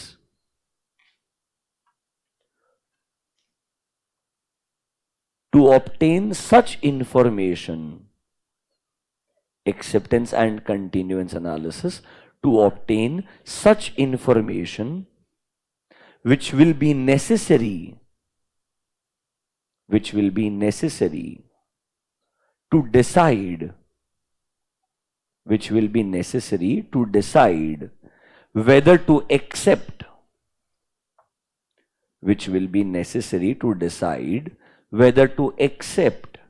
an initial audit engagement, whether to accept an initial audit engagement or to continue, whether to accept an initial audit engagement or to continue an existing, whether to continue an existing engagement with the client, whether to continue an existing engagement with the client.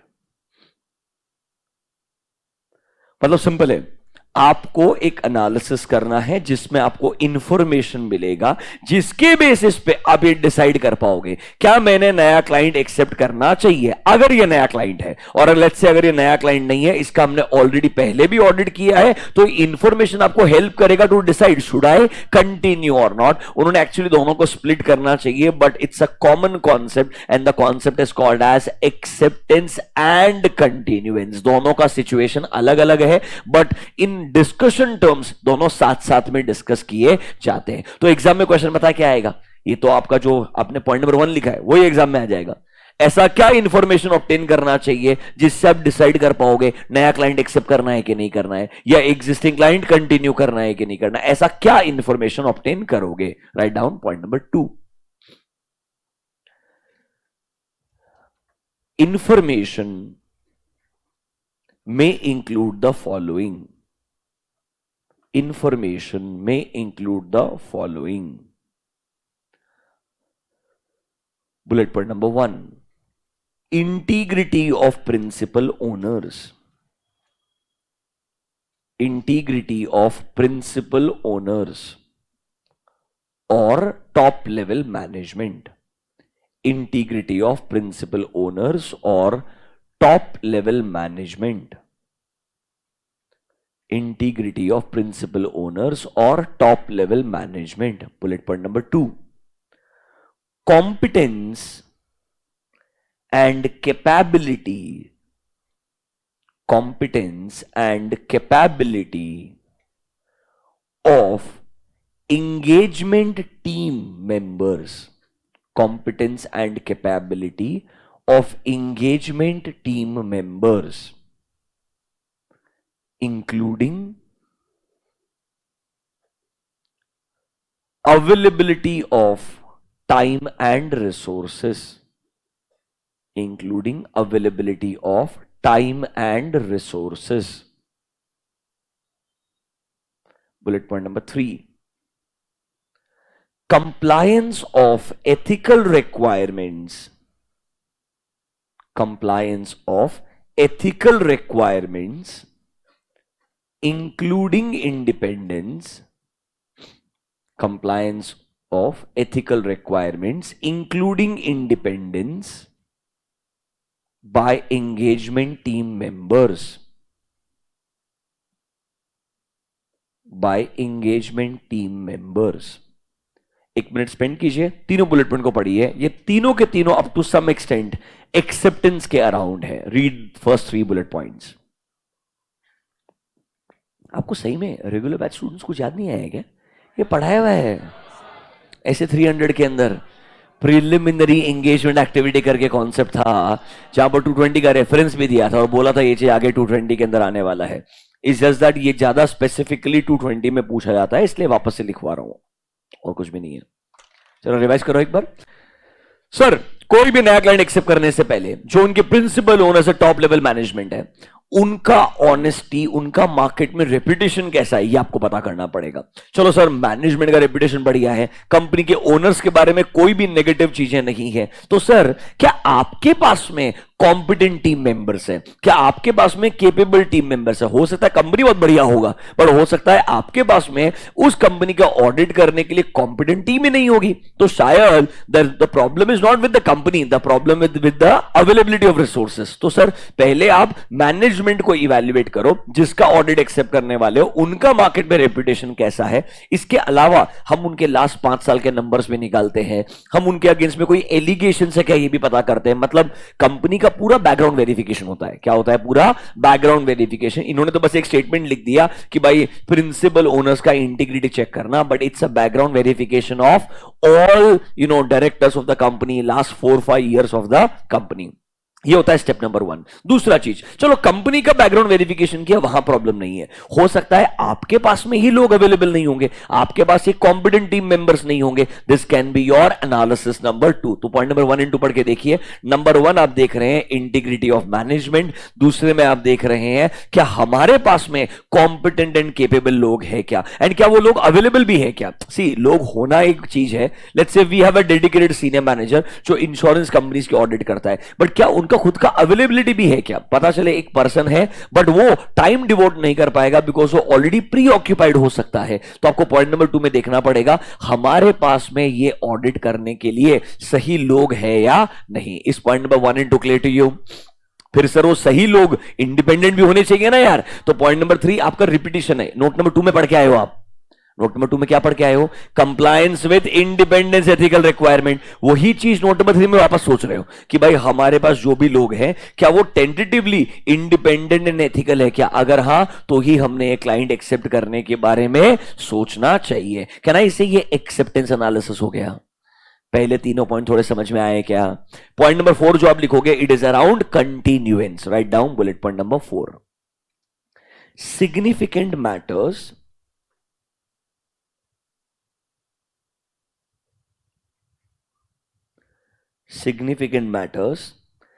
that have arisen during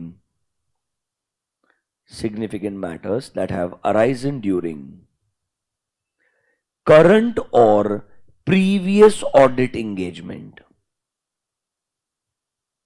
That have arisen during current or previous year audit engagement. ये थोड़ा continuous analysis के point of view से है कि आपने पहले जब भी ऑडिट किया होगा या इस साल भी आपको जब लग रहा है आप ऑडिट करने के बारे में सोचेंगे, क्या कोई ऐसे मैटर्स लगते हैं क्या जिसकी वजह से हम थोड़ा डाउट के अंदर है कि हमने ऑडिट कंटिन्यू करना चाहिए या नहीं करना चाहिए? This point number 4 is around continuance. Honestly it's your previous experience जो ज्यादा रेलिवेंट रहेगा. करंट वर्ड यहां पे नहीं आना चाहिए, बट सजेस्टेड आंसर के अंदर इन थियोरेटिकली स्टैंडर्ड में दोनों चीजें लिखी है. जनरली हमारा प्रीवियस एक्सपीरियंस डिटरमाइन करता है फ्यूचर में हमने सेम क्लाइंट कंटिन्यू करना है या नहीं करना है. डू यू एक्चुअली थिंक कि हम ऐसा सोचते होंगे कि क्लाइंट कंटिन्यू करना चाहिए कि नहीं करना चाहिए? आपको लगता है पार्टनर ऐसा सोचता होगा, engagement partner? Are you sure? Obviously, because remember, after a certain level, आपके पास में availability of client is not a problem, but the risk is आप ऐसा audit report साइन करते जाए जहां पे client के एंड पे या मैनेजमेंट के एंड पे अगर प्रॉब्लम हो सकता है. Signing such reports can create a question mark on your credibility. इसीलिए एज अ पार्टनर आपने हर बार हर साल कंटिन्यू करने से पहले सोचना चाहिए, should we continue such an engagement और नॉट. मतलब proper acceptance and continuance analysis लगाया जाता है. किसका रिस्पॉन्सिबिलिटी है ये सब कुछ? Who is responsible for this? Engagement partner. Remember, जितने भी नोट्स आप लिख रहे हो वो सबके सब किसके रिस्पॉन्सिबिलिटी है? एंगेजमेंट पार्टनर के. Is note number 1, 2 and 3 clear to you? Can we go next? चलो write down note number 4. Note number 4 एकदम टाइम पास है. ब्रैकेट्स में लिख दो assignment of engagement team. Assignment of engagement team dash करके लिखिए. It is the responsibility of engagement partner. एक ही सेंटेंस आएगा इसमें. Assignment of engagement team dash करके लिखिए. It is the responsibility of engagement partner to ensure. It is the responsibility of engagement partner to ensure that competent and capable team members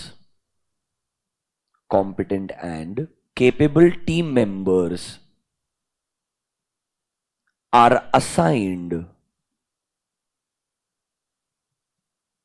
the audit engagement so that overall engagement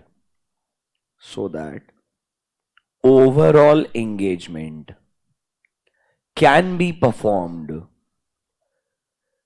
in accordance with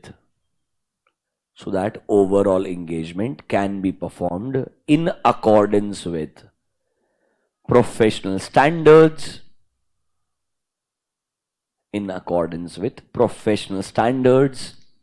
and legal and regulatory requirements. Professional standards and legal and regulatory requirements. फिर से objective का same point लिखा है, बस इस बार बोला है सही टीम मेंबर को काम आपने देना चाहिए. लिटरली वो जो ऑब्जेक्टिव है उसका लाइन ही हर जगह पे कंट्रोल सी कंट्रोल वी है. बस हर जगह हेडिंग अलग है कि भाई ये तुम्हारी रिस्पॉन्सिबिलिटी है ताकि तुम्हारा ऑब्जेक्टिव अचीव हो जाए, ये तुम्हारी रिस्पॉन्सिबिलिटी तो भी तुम्हारा क्या अचीव हो जाए? ऑब्जेक्टिव. हर रिस्पॉन्सिबिलिटी के पीछे एक ही लॉजिक है, हमारा जो 220 का कोर ऑब्जेक्टिव है वो अचीव होना चाहिए. दैट ऑडिट के दौरान we should ensure that we should comply with all applicable standards and legal requirements. बस वो सबसे इंपॉर्टेंट है. हमारा रिपोर्ट बराबर होना चाहिए. पूरा सेंटेंस एकदम लॉजिकल लगेगा. जो हेडिंग है उसको ही बस एक सेंटेंस में डाल दिया और सेंटेंस तो ऐसा objective control see control we कर दिया. Read note number 4. If you are comfortable will go next.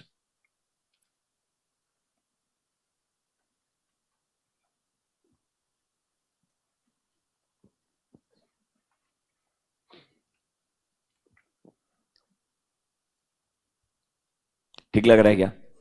Note number 5 is important. पहले ही बोल रहा हूं, engagement performance. This is where I believe a good question can be asked. अगर आप इस सारे नोट्स में से मेरे को पूछोगे, नोट नंबर 3 जो आज आपको लिखाया A&C एनालिसिस, वो इंपॉर्टेंट है. उधर एक स्पेसिफिक क्वेश्चन बहुत बार पहले भी आया है, रिपीट हो सकता है कि भाई एक्सेप्टेंस एंड कंटिन्यूएंस एनालिसिस के दौरान क्या इंफॉर्मेशन ऑब्टेन करना होता है? This can be one question. वो जो आपको इंफॉर्मेशन के अंदर 4 पॉइंट लिखाए थे वो आपका एक्सपेक्टेशन है आंसर के अंदर. This can be one question. And the second one जो आपको मैं अभी जस्ट डिस्कस करके लिखवाने जाऊंगा, एंगेजमेंट परफॉर्मेंस.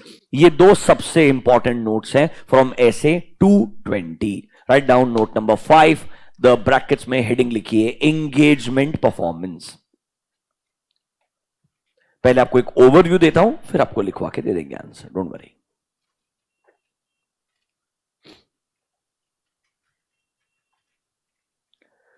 चलिए सुनिए.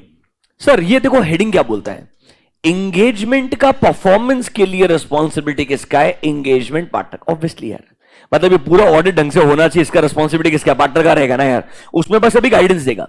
भाई सुनिए, as a engagement partner, everyone I want attention. As a engagement partner आपने इंश्योर करना चाहिए आप सही टीम मेंबर सेलेक्ट करते हो, फिर उन्हें सही डायरेक्शन देते हो. फिर उन्हें क्या देते हो? सही डायरेक्शन. सिर्फ सिलेक्शन करने से सफिशिएंट नहीं होगा, उन्हें सही डायरेक्शन मिलना चाहिए. उनका काम रेगुलरली सुपरवाइज होना चाहिए, उनका काम रिव्यू होना चाहिए. उन्होंने प्रॉपर डॉक्यूमेंटेशन मेंटेन किया है क्या, यह हमने चेक करना चाहिए. तो sir engagement partner should ensure right team members are selected and assigned. ये तो हमने नोट नंबर 4 में पढ़ लिया. इसके आगे उन्हें सही डायरेक्शन देना, उनका काम सुपरवाइज करना, उनका काम रिव्यू करना, उनके डॉक्यूमेंटेशन को रिव्यू करना. इज दैट प्रॉपर और नॉट? बिकॉज याद करो, no documentation means no work done. मतलब अगर आपने काम किया बट डॉक्यूमेंट नहीं किया, it is as good as आपने काम ही नहीं किया है. तो डॉक्यूमेंटेशन भी क्या होना चाहिए? अप्रोप्रिएट होना चाहिए. एंड हो सकता है कुछ ऐसे सर्कमस्टेंसेस मिले जहां पर आपको लगता है ये कुछ कंटेंशियस मैटर्स रहेंगे, मतलब जहां पे आर्ग्यूमेंट हो सकता है, जहां पर लेट्स से डाउटफुल सिचुएशन हो सकता है, आपके पास शायद एक्सपर्टीज नहीं होगा. मतलब you may come across certain matters during the course of audit जहां पर आपको लगता है एक्सपर्ट को यूज करना चाहिए. किसको यूज करना चाहिए? एक्सपर्ट. या फिर अदर ऑडिटर का इस्तेमाल करना चाहिए. याद है क्या है word? Using the work of branch auditor. There can be expert का काम यूज करना. ये कंसल्टेंसी का जरूरत पड़ सकता है, बट ये डिसीजन कौन लेगा? Engagement partner. कि कहां पर काम हम करेंगे, कहां पर हम किसी का हेल्प लेंगे. अब अगर हम एक्सपर्ट वगैरह को हायर करेंगे तो उनसे भी अग्रीमेंट करके काम करवाना पड़ेगा कि नहीं करवाना पड़ेगा? ये सारी रिस्पॉन्सिबिलिटी किसकी है? एंगेजमेंट पार्टनर की है. चलो सर, ये तो हमारा एग्जीक्यूशन हो गया. जब मेरा ये एग्जीक्यूशन चल रहा है तो मैंने कल आपको कौन सा पढ़ाया था? हमने लिस्टेड कंपनीज के केस में एक सेपरेट पार्टनर को भी अपॉइंट करना चाहिए, that is called as quality control reviewer. So in case of listed companies we should have a quality control reviewer. इनका अपॉइंटमेंट बराबर से होना चाहिए, इन्होंने बराबर से रिव्यू करना चाहिए. मतलब एंगेजमेंट पार्टनर ने सारे इंपॉर्टेंट मैटर्स इनके साथ में डिस्कस करने चाहिए, इन्हें बताना चाहिए इधर किधर सिग्निफिकेंट रिस्क ज्यादा है, किधर हम कंट्रोल टेस्टिंग पे रिलाई करने वाले हैं, कितना अमाउंट टेस्टिंग करने वाले हैं, किस किस को कंफर्मेशन लेटर भेजने वाले हैं, रिटन रिप्रेजेंटेशन क्या. ये वर्ड सुने क्या आप लोगों ने? ये सब चीज डिस्कस करेगा कौन? Engagement partner with the quality control reviewer. And ये सब होने के बाद में क्या दोनों ने मिलकर के फाइनल रिपोर्ट बनाना चाहिए? मतलब रिपोर्ट बनाएगा एंगेजमेंट पार्टनर, पर डिस्कस किसके साथ में करेगा? क्वालिटी कंट्रोल पार्टनर के साथ में. और अगर दोनों के ओपिनियन में डिफरेंस आ गया तो उन्हें रिजॉल्व करना पड़ेगा. क्या कल बताया था कि नहीं बताया था? ये सब कुछ जो है किसका पार्ट है? एंगेजमेंट के परफॉर्मेंस का पार्ट है. इसीलिए नोट नंबर 5 इंपॉर्टेंट है. Is that clear to you? I will help you write a very logical answer. ये आप इंटर में क्वेश्चन का आंसर करो या फाइनल में आंसर करो, कोई दिक्कत वाला बात नहीं है. This is a good area. You will have good 4 to 5 points to answer the question under engagement performance. Write down point number A. Engagement partner has the responsibility. Engagement partner has the responsibility for direction. Has the responsibility for direction, comma supervision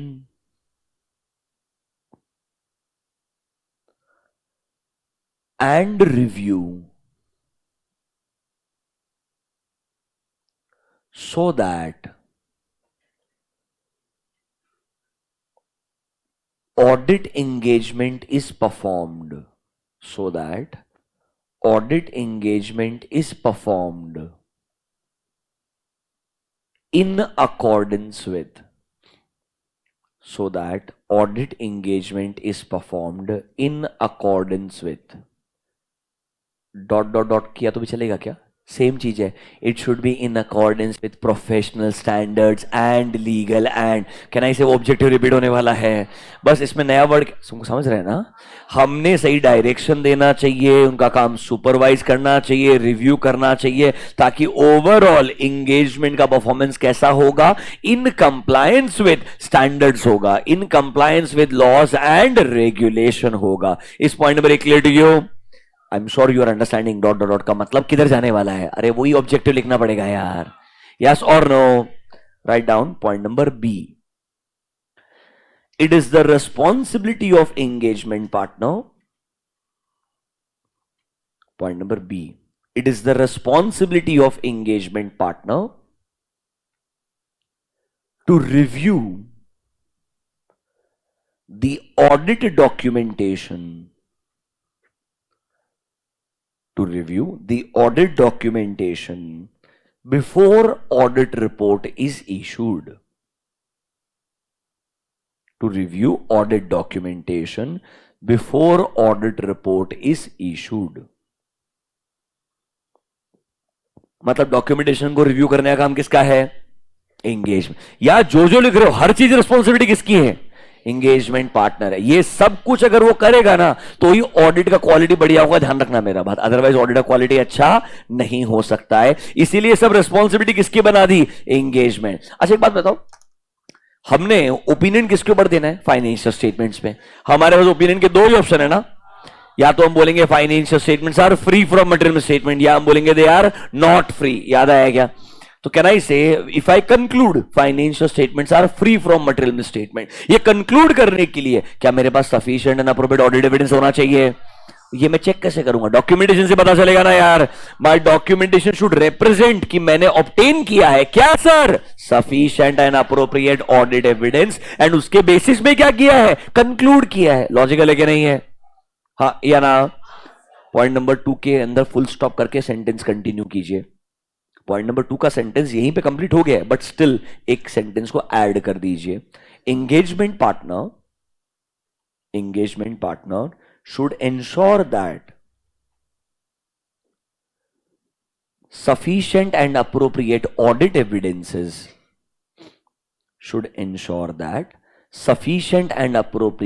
audit evidences has been obtained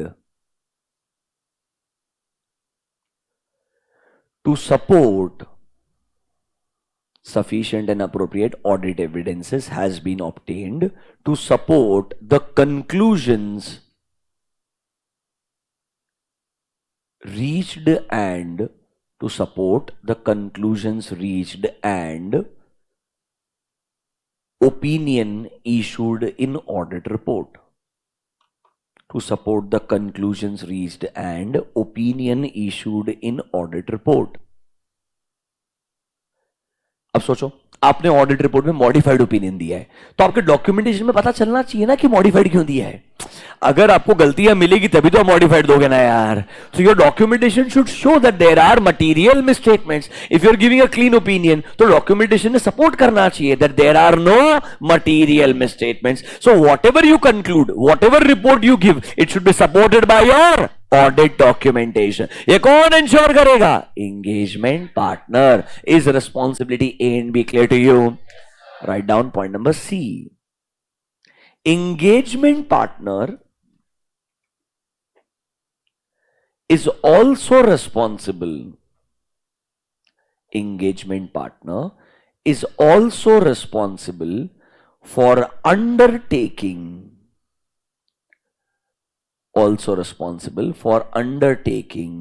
appropriate consultation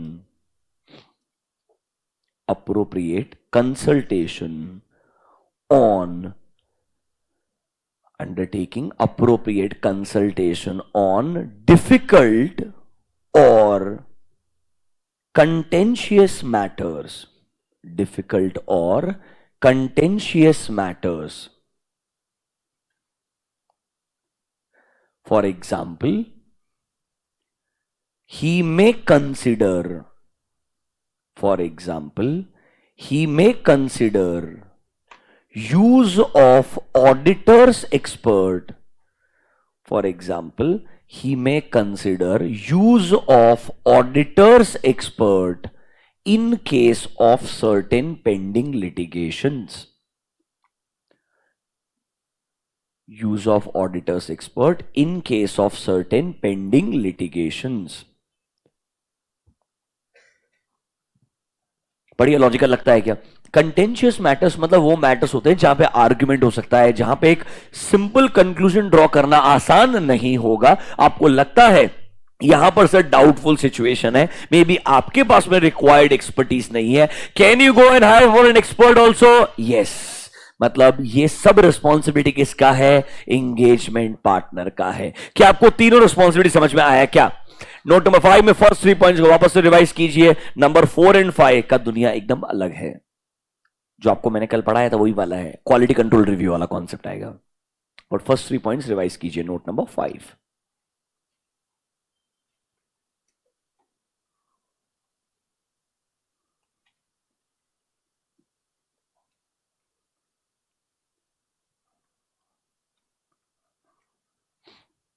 क्या revise करना है? Note number 5 के पहले 3 point.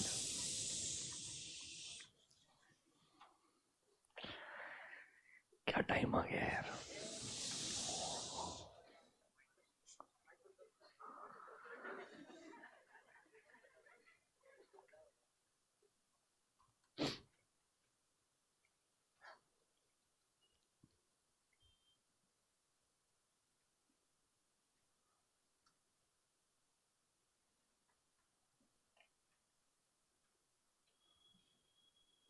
आगे बढ़ू क्या? अगले जो 2 पॉइंट है, point number D and E, they are related to quality control review. They are related to quality control review. अब अगर बहुत स्पेसिफिक, ऑनेस्टली ये मैंने इंटरमीडिएट में नहीं देखा है क्वेश्चन, कोई पहली बार आया तो बात अलग है. जनरली क्वेश्चन एंगेजमेंट के परफॉर्मेंस पे आ सकता है. That question has been asked, वो रिपीट हो जाएगा. वो अगर आया तो आपको ऑब्वियसली 4-5 पॉइंट लिखने, पहले 3 लिखवा के दिए, 4th one quality control review के अराउंड ही होगा. बट अगर बहुत स्पेसिफिकली पूछ ले कि भाई एक लिस्टेड कंपनी है, उसमें क्या क्वालिटी कंट्रोल रिव्यू का कॉन्सेप्ट अप्लाई होता है क्या, तो आपको बताना पड़ेगा क्वालिटी कंट्रोल रिव्यूअर क्या होता है, उनके साथ में क्या डिस्कशन होता है, कैसे हम कंक्लूजन तक आते हैं, अगर कंक्लूजन में डिफरेंस हुआ तो क्या करेंगे. मतलब that will be a very specific question on point number D and E जो हम लिखने वाले हैं. Can we get started? Write down point number D. In case of listed companies, in case of listed companies or certain other engagements,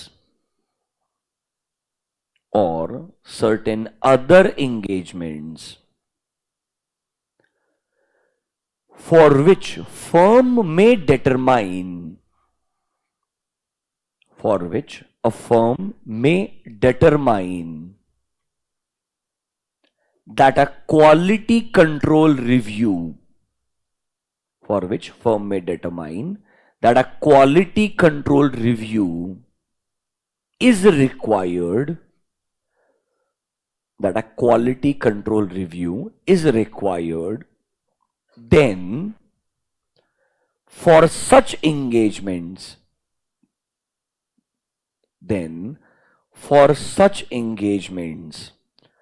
engagement partner should consider the following. Engagement partner should consider the following. सुनिए, listed companies में ये apply होता ही है. उसके अलावा किसी और engagement के लिए हमें अगर एज अ ऑडिट फर्म लगता है यहां पर रिस्क इन्वॉल्व बहुत ज्यादा है, this may be a government audit, it is not may be a listed company, but still हमें लगता है क्वालिटी कंट्रोल रिव्यू अलग से करवाना चाहिए, सीएजी वगैरह का डायरेक्शन हमको आ गया होगा, या सर हमने इंटरनली सोचा होगा कि एक प्राइवेट लिमिटेड का ऑडिट कर रहे हैं, बट यार इसका जो पेरेंट कंपनी है ना वो बहुत बड़ा लिस्टेड कंपनी है यूएस के अंदर, तो सर उनको बहुत सारा डिस्क्लोजर रिक्वायरमेंट रहेगा, तो हम चाहते हैं although it's a private limited based out of India, but इसके ऑडिट में भी हम क्या करना चाहते हैं, क्वालिटी कंट्रोल रिव्यू करवाना चाहते हैं, जो कल मैंने आपको कॉन्सेप्ट समझाया था। जनरली अप्लाई किसके लिए होता है, लिस्टेड कंपनीज के लिए, बट क्या ये अदर एंगेजमेंट्स के लिए भी हमें इंपॉर्टेंट लग सकता है? हां, तो उस केस में एंगेजमेंट पार्टनर ने कुछ चीजें ख्याल में रखनी चाहिए। देखो रियलिटी में बोलता हूं, अगर हमें लगता है ना इधर रिस्क इन्वॉल्व ज्यादा है, तो कंपनी का जो टीसीडब्ल्यूजी होता है, ऑडिट कमेटी, उनसे डिस्कशन होता है, एंड नॉर्मली ऑडिट कमेटी खुद ही रेकमेंड कर देगा कि भाई एक काम करो, हम मे भी लिस्टेड कंपनी नहीं रहेंगे बट एक let's say bigger public company हो सकते हैं, हमें लगता है आपने क्वालिटी कंट्रोल रिव्यूअर को अपॉइंट करना चाहिए, या तो तुम्हारे पास इंटरनली कोई सीनियर पार्टनर है उसको ऑन बोर्ड लेकर के आ जाओ, नहीं है तो externally let's look for a quality control reviewer. ये क्वालिटी कंट्रोल रिव्यूअर इंटरनल हो हमेशा, जरूरी नहीं है, स्टैंडर्ड खुद बोलता है ये बस एक क्वालिफाइड चार्टर्ड अकाउंटेंट होना चाहिए, रात उल्टा बोलता हूं, ये क्वालिटी कंट्रोल रिव्यू करने के लिए एक टीम भी हो सकता है, a team that will perform the review, but the team should be headed by a chartered accountant. The team should be headed by a, मतलब अल्टीमेटली ये जो मेन बंदा है ना वो कौन होना चाहिए, chartered accountant with COP and a good years of experience, कि इस इंडस्ट्री में ऑडिट कैसे होता है उसका बढ़िया एक्सपीरियंस होना चाहिए, तब जाकर के वो ऑडिट क्वालिटी को और बेहतर बनाने में आपको हेल्प कर पाएगा। तो sir generally we apply this in case of listed companies. Now do you understand why listed company ka audits are generally with either big fours or other bigger mid-sized firms, because they have multiple partners, they can actually fulfill this responsibility. In case of a smaller firm you will have very few partners, तो आप quality control reviewer कैसे appoint करोगे? Is that clear to you? तो sir क्या क्या ensure किया जाएगा? Right down bullet point number 1, engagement partner ने क्या क्या ध्यान रखना है। Number 1, determine that a quality control reviewer has been appointed. Number 1, determine that a quality control reviewer has been appointed. Determine that a quality control reviewer has been appointed. Bullet point number 2, engagement partner should discuss. Bullet point number 2, engagement partner should discuss all significant matters identified during the audit, should discuss all significant matters identified during the audit with the quality control reviewer. With the quality control reviewer. And number 3, bullet point number 3, engagement partner should not date. अरे date मतलब engagement partner should not put date on the auditor's report. Should not put date on the auditor's report until the completion of, ये कोई as veg का criteria नहीं है, until the completion of quality control review, until the completion of quality control review। एक घटिया sentence अगर आया, चेहरे पे एक्साइटमेंट देखो क्या आ जाता है, तो इस लेवल तक पहुंच गए हो ना तुम। हाँ, ये छोटी छोटी खुशियां हैं तुम्हारी। Spend 2 minutes, read all 3 points. जल्दी जल्दी से 3 पॉइंट पढ़ो।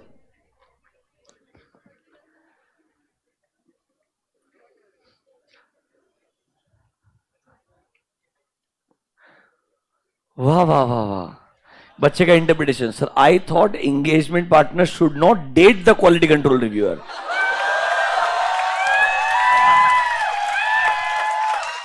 तुम भी सोच सकते हो ऐसा भाई।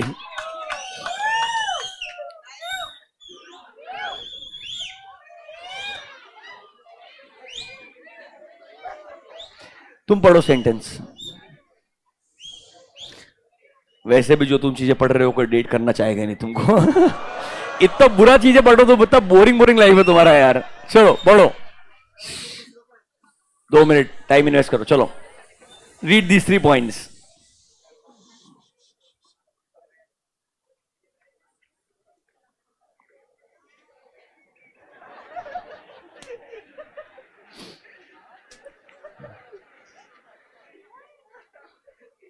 ऑफ करने का, ऑन करने का।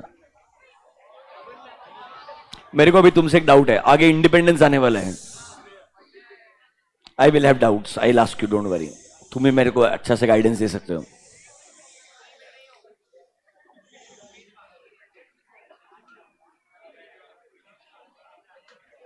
चलो चलो,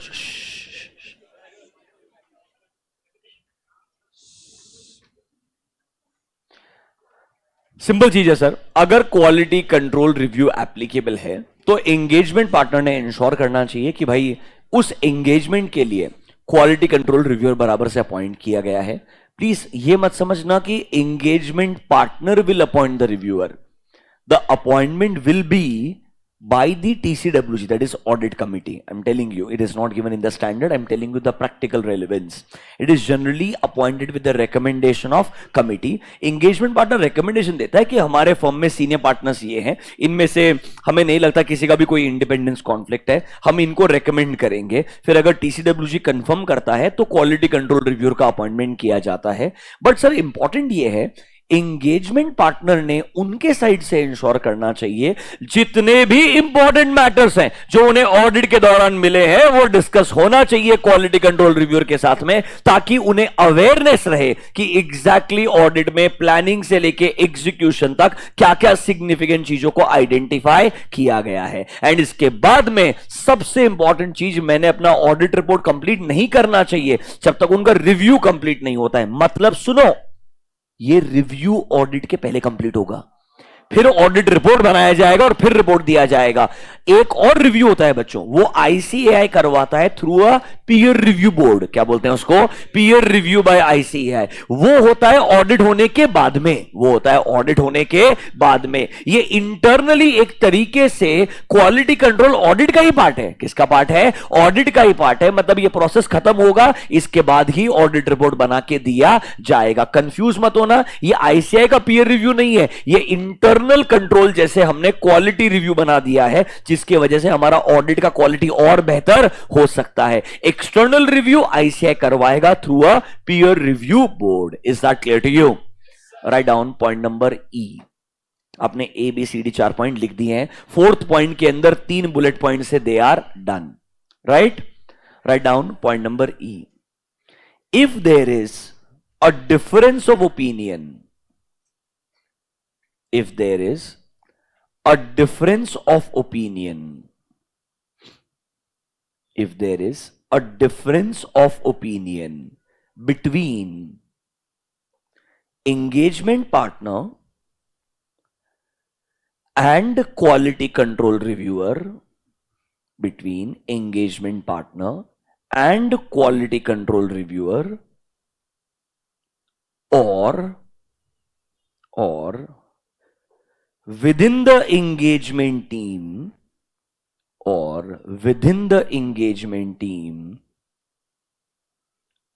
or with those consulted by the auditor, or with those consulted by the auditor, then they should follow, they मतलब engagement team, then they should follow firm's policies and procedures. They should follow firm's policies and procedures to resolve such differences of opinion. To resolve such differences of opinion. To resolve such differences of opinion. ये paragraph पढ़िए, अच्छे से explain करता हूं। This can become a MCQ और correct incorrect. This point number E is important, read carefully.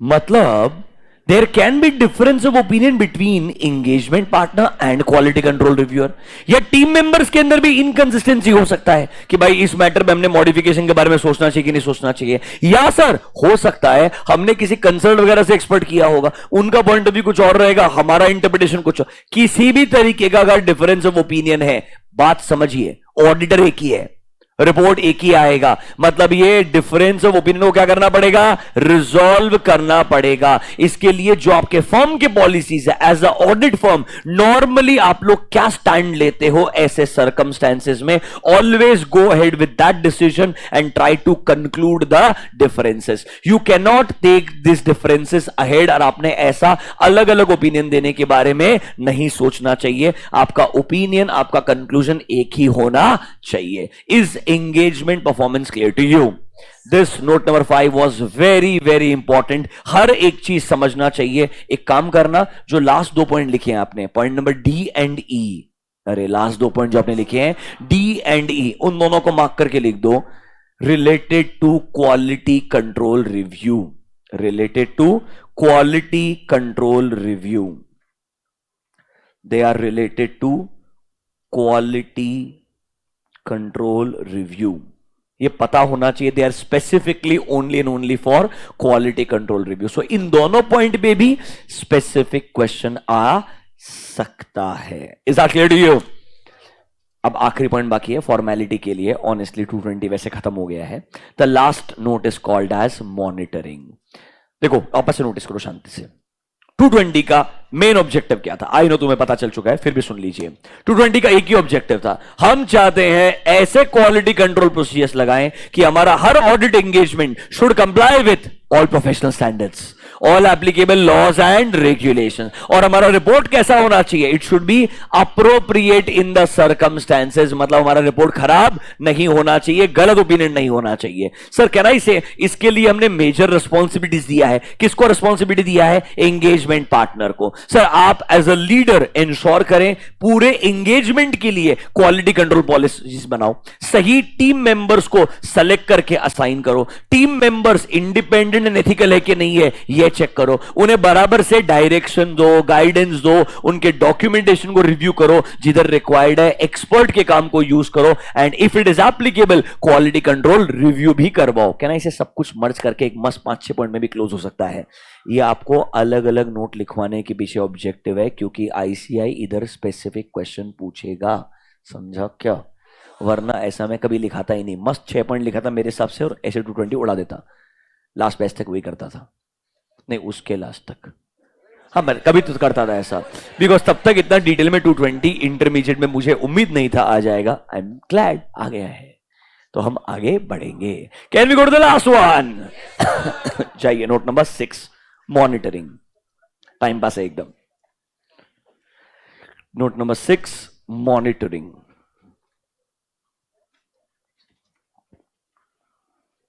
सुनो,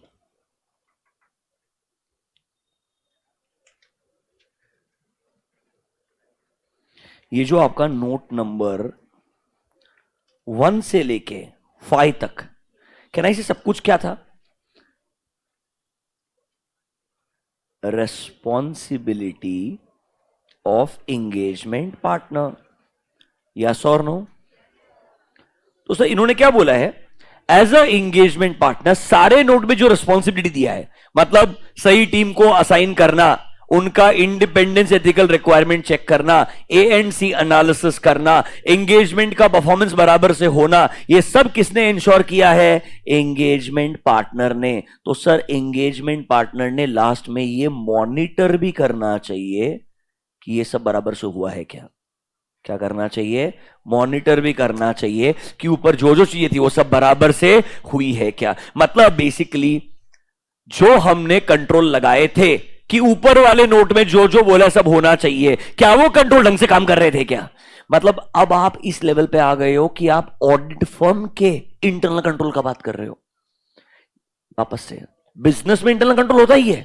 अब assume कर लो ऑडिट भी एक बिजनेस है, तो ऑडिट के बिजनेस को ओन करने वाला मतलब एंगेजमेंट पार्टनर, उसको भी क्या लगाना पड़ेगा, कंट्रोल लगाना पड़ेगा। वो कंट्रोल लगा रहा है कि ऑडिट बराबर से होना चाहिए, तो तुमने जो कंट्रोल लगाए हैं कि ऑडिट बराबर से होना चाहिए, वो कंट्रोल को चेक भी तो करना पड़ेगा। It's like a compliance procedure for auditor, not compliance procedure bye auditor, it is See, assume audit is a business for you. You would want ये बिजनेस बराबर से होना चाहिए, तो तुमने अपने बिजनेस के लिए क्या लगाया, कंट्रोल लगाया। ये जो सारे नोट है ना, A&C एनालिसिस करना कंट्रोल है, डॉक्यूमेंटेशन बराबर से मेंटेन करना कंट्रोल है, डॉक्यूमेंटेशन का रिव्यू करना कंट्रोल है, independence requirement, ethical requirement check करना क्या है, कंट्रोल है। ये सारे के सारे कंट्रोल कौन लगा रहा है, एंगेजमेंट पार्टनर। कौन लगा रहा है, एंगेजमेंट पार्टनर। कंट्रोल लगाना ही सफिशिएंट नहीं है, ढंग से काम भी करना चाहिए। तो तुमने देखना भी है, is this control working properly और not. That step is called as monitoring. Write down note number 6, monitoring के अंदर पॉइंट नंबर 1। बहुत सिंपल है ये। Engagement partner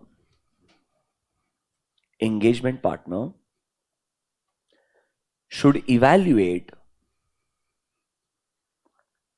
whether an effective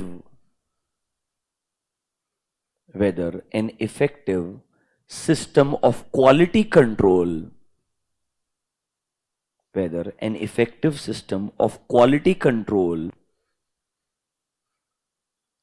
including monitoring process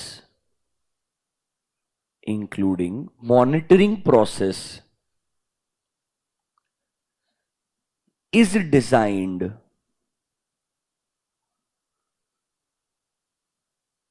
and implemented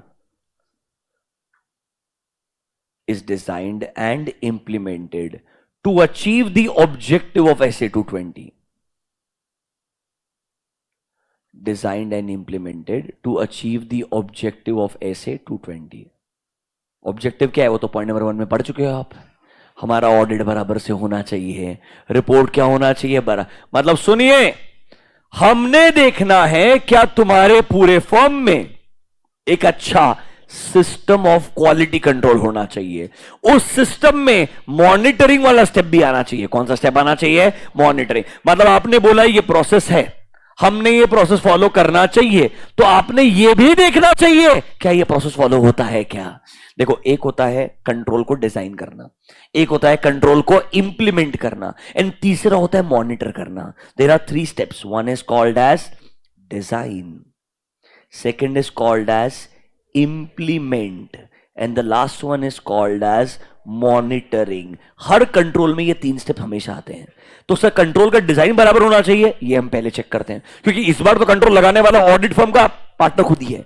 वो खुद ही इंश्योर कर रहा है कि मेरे फर्म में कैसे काम होना चाहिए। कहना इसे वो ही इंश्योर करेगा कि चीजें इंप्लीमेंट भी होनी चाहिए, तो सर उसने ये भी तो इंश्योर करना चाहिए चीजें मॉनिटर भी होनी चाहिए। सर इसमें एक रिस्क है, आपको जानना है तो 2 मिनट के लिए सुनिएगा। Imagine a situation, EY Pune, there are 5 partners. उन 5 पार्टनर ने मिलकर के हमारे फर्म में क्या होना चाहिए क्या नहीं होना चाहिए डिसाइड किया, मतलब कंट्रोल लगाया, डिजाइन उन्होंने किया। अब 5 के 5 पार्टनर ही पूरे एंगेजमेंट्स एग्जीक्यूट करते हैं, तो कंट्रोल फॉलो होते हैं। ये इंश्योर कौन करता है, पार्टनर ये इंश्योर करता है। इट लुक्स लाइक डिजाइन करने वाला इंसान भी सेम है, इंप्लीमेंट करने वाला इंसान भी सेम है। अगर मॉनिटरिंग भी वो खुद करेगा, डोंट यू थिंक वो खुद ही अपने कंट्रोल को ओवरराइड करेगा। कंट्रोल का कॉन्सेप्ट ही गलत हो जाएगा। मेकर चेकर कॉन्सेप्ट कैसे आएगा, अरे थोड़ा समझ में आएगा। So sir I design the quality control, I implement the quality control, तो मॉनिटरिंग किसी और ने करना चाहिए ना। इसीलिए there is a concept called as hot review. एक कॉन्सेप्ट एग्जिस्ट करता है जहां पर EY ग्लोबल एक टीम को अपॉइंट करेगा। सुनना, not EY Pune, EY global एक टीम को अपॉइंट करेगा। वो कंट्री सेलेक्ट करेंगे, अब लेट्स से इंडिया के अंदर there are multiple firms, we have a Pune office, we have a Bombay office, we have Gurgaon office, Hyderabad office, Calcutta office. Let's say उन्होंने इनमें से पुणे ऑफिस को पिक किया। अब पुणे ऑफिस में 5 पार्टनर के पास में 100 क्लाइंट्स हैं, इसमें से कौन कौन से क्लाइंट्स को हमको रिव्यू करना है? मतलब जैसे आईसीआई का पीयर रिव्यू होता है वैसे ईवाई खुद का इंटरनल रिव्यू भी करवाता है। मतलब 3-3 रिव्यू हो गए। अब ज्यादा हो गया सर थोड़ा सा। पहला हो गया आईसीआई का पीयर रिव्यू, वो एकदम अलग है। उसके लिए पीयर रिव्यूअर कौन आएगा? आईसीआई का बंदा आएगा। The board is called as peer review board. दूसरा, हर ऑडिट एंगेजमेंट जो लिस्टेड कंपनी का है उसके लिए एक इंटरनल क्वालिटी कंट्रोल रिव्यू है, this is called as quality control reviewer. But ये एक स्पेसिफिक एंगेजमेंट के लिए है, ये एक स्पेसिफिक एंगेजमेंट के लिए है। अब तीसरा रिव्यू जो मैं आपको बता रहा हूं ये एज ए ईवाई हम करवा रहे हैं कि हम एज ए ईवाई चाहे हम पूना से काम करें बॉम्बे से काम करें, हमारा ऑडिट क्वालिटी बढ़िया होना चाहिए। तो हम सैंपल बेसिस पे पूना को सेलेक्ट किए। पूना में 100 क्लाइंट में से कोई भी 5 क्लाइंट को सेलेक्ट किया। नॉर्मली हर पार्टनर के अंदर एक एक जो बड़ा लिस्टेड कंपनी उसको सेलेक्ट कर लेते हैं, क्योंकि सबसे ज्यादा कंप्लायंस लिस्टेड कंपनी में होता है, सबसे ज्यादा रिस्क किधर होता है? लिस्टेड कंपनी में होता है। और उधर जाकर के इंटरोगेशन करेंगे, मतलब a global team member will come to Pune and interrogate the Pune partner and the team members. आपने ये ऑडिट ऐसे ही क्यों किया? डॉक्यूमेंटेशन इतना ही क्यों किया? सैंपलिंग ऐसे ही क्यों लगाया? मतलब there is a internal peer review within the firms also.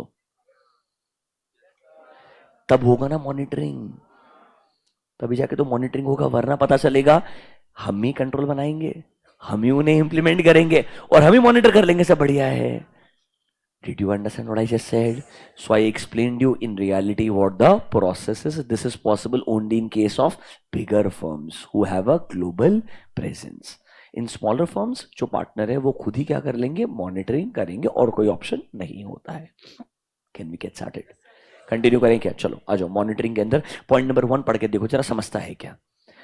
एक ऐसा सिस्टम होना चाहिए किसका? क्वालिटी कंट्रोल का, जिसके अंदर मॉनिटरिंग भी होना चाहिए, ताकि हम क्या अचीव कर सकते हैं? जो हमारा मेन ऑब्जेक्टिव था। अरे ऑडिट में एक ही ऑब्जेक्टिव है, ओपिनियन सही जाना चाहिए, यस और नो। उसको अचीव करने के लिए जो क्वालिटी कंट्रोल लगाया है उसमें मॉनिटरिंग भी ऐड कर दो। मतलब जो जो काम हो रहा है उसे चेक भी करते जाओ। एग्जाम्पल, तुमने बोला डॉक्यूमेंटेशन कंप्लीट हो जाना चाहिए within 30 days from the date of audit report, तो सैंपलिंग के बेसिस पे चेक करो हमारे हर क्लाइंट के लिए हमने 30 दिन में डॉक्यूमेंटेशन कंप्लीट किया कि नहीं किया है। मॉनिटरिंग मतलब चेक करना। Okay, write down point number B. engagement partner should document. Point number B, engagement partner should document the following matters. Should document the following matters regarding each audit engagement. Regarding each audit engagement. बच्चों monitoring के लिए पहला point ही था, ये second point एक general documentation है, समझना मेरा बात। पर लिखा किसके अंडर है? मॉनिटरिंग के अंडर लिखा है। बट एक्चुअली मॉनिटरिंग के लिए एक ही सेंटेंस था जो पहला पॉइंट लिखा दिया आपको मैंने, इसीलिए यहां पर मुझे क्वेश्चन आने का प्रोबेबिलिटी लगता ही नहीं है, बिकॉज मॉनिटरिंग का मतलब तो सिंपल था। ये मॉनिटरिंग मतलब चेकिंग होना चाहिए कि हमारे पास क्वालिटी कंट्रोल्स है जो काम करते हैं या नहीं करते। ये एक तरीके से डॉक्यूमेंट करने के लिए बोल रहा है। सुनिए, नोट नंबर 1 to 5 में जो जो किया है उसका आउटकम डॉक्यूमेंट करो। नोट नंबर 1 to 5 में जो जो किया है उसका आउटकम डॉक्यूमेंट करो। इस एंगेजमेंट के लिए टीम मेंबर्स कौन कौन है? डॉक्यूमेंट करो। इस एंगेजमेंट में कौन से टीम मेंबर के ऊपर इंडिपेंडेंस एथिकल रिक्वायरमेंट में कॉन्फ्लिक्ट आया है? डॉक्यूमेंट करो। कॉन्फ्लिक्ट आया, हमने क्या किया? डॉक्यूमेंट करो। एक्सेप्टेंस कंटिन्यूअस एनालिसिस लगाया, उसका आउटकम क्या आया? डॉक्यूमेंट करो। थर्ड पार्टी एक्सपर्ट को हायर किया, उसका डिसीजन क्या आया? मतलब basically document everything what you have done from note number 1 to 5। Documentation is the last thing. जो जो आप करते हैं उसका क्या करते हैं? समराइजेशन करते हैं in your work papers, that is called as documentation. तो क्या क्या डॉक्यूमेंट करेंगे? बुलेट पॉइंट नंबर 1, एक 2-3 एग्जांपल लिखवा देता हूं। Issues identified, issues identified regarding compliance with ethical requirements. Issues identified regarding compliance with ethical requirements. Regarding compliance with ethical requirements. Bullet point number 2. Conclusions reached. Bullet point number 2. Conclusions reached regarding A and C analysis. A and C मतलब acceptance and continuance analysis. Bullet point number 3. Nature, scope and conclusions. Nature, scope and conclusions drawn by undertaking consultation. By undertaking consultation, that is using the work of expert. By undertaking consultation, that is using the work of expert during the audit. During the audit. मतलब आप अगर points पढ़ेंगे तो आपके जो ऊपर के notes हैं उनमें से कुछ जो कंक्लूजन्स हैं उन्हें आप क्या कर रहे हैं, डॉक्यूमेंट कर रहे हैं. Is that clear to you? एक बुलेट पॉइंट और लिख दो लास्ट. चलो तुम भी याद रखोगे.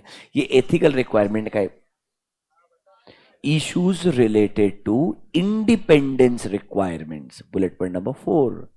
Issues related to independence requirements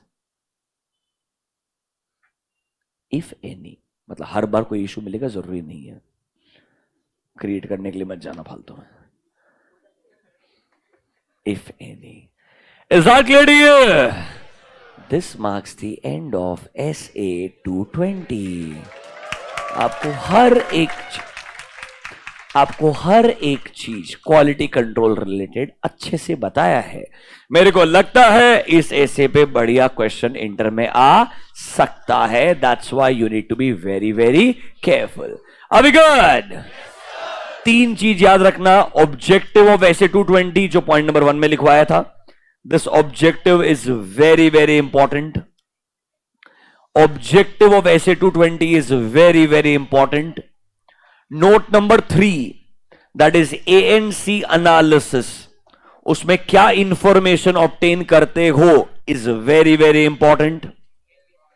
and then number 5 that is engagement performance के दौरान क्या क्या चीजें एंगेजमेंट पार्टनर ने ख्याल में रखनी चाहिए, वो चीज जरूर आ सकता है. नोट 5 के अंदर भी इंटरनली 4 and 5 जो आखिरी 2 पॉइंट लिखाए थे ऑन क्वालिटी कंट्रोल रिव्यू, वो और ज्यादा इंपॉर्टेंट है. Point number 1 objective of 220. Note number 3 ANC analysis जो आज लिखाया. Note number 5 engagement performance. Note 5 में भी 4 and 5 that is where you have quality control review. Is that clear to you? This marks the end of SA 220.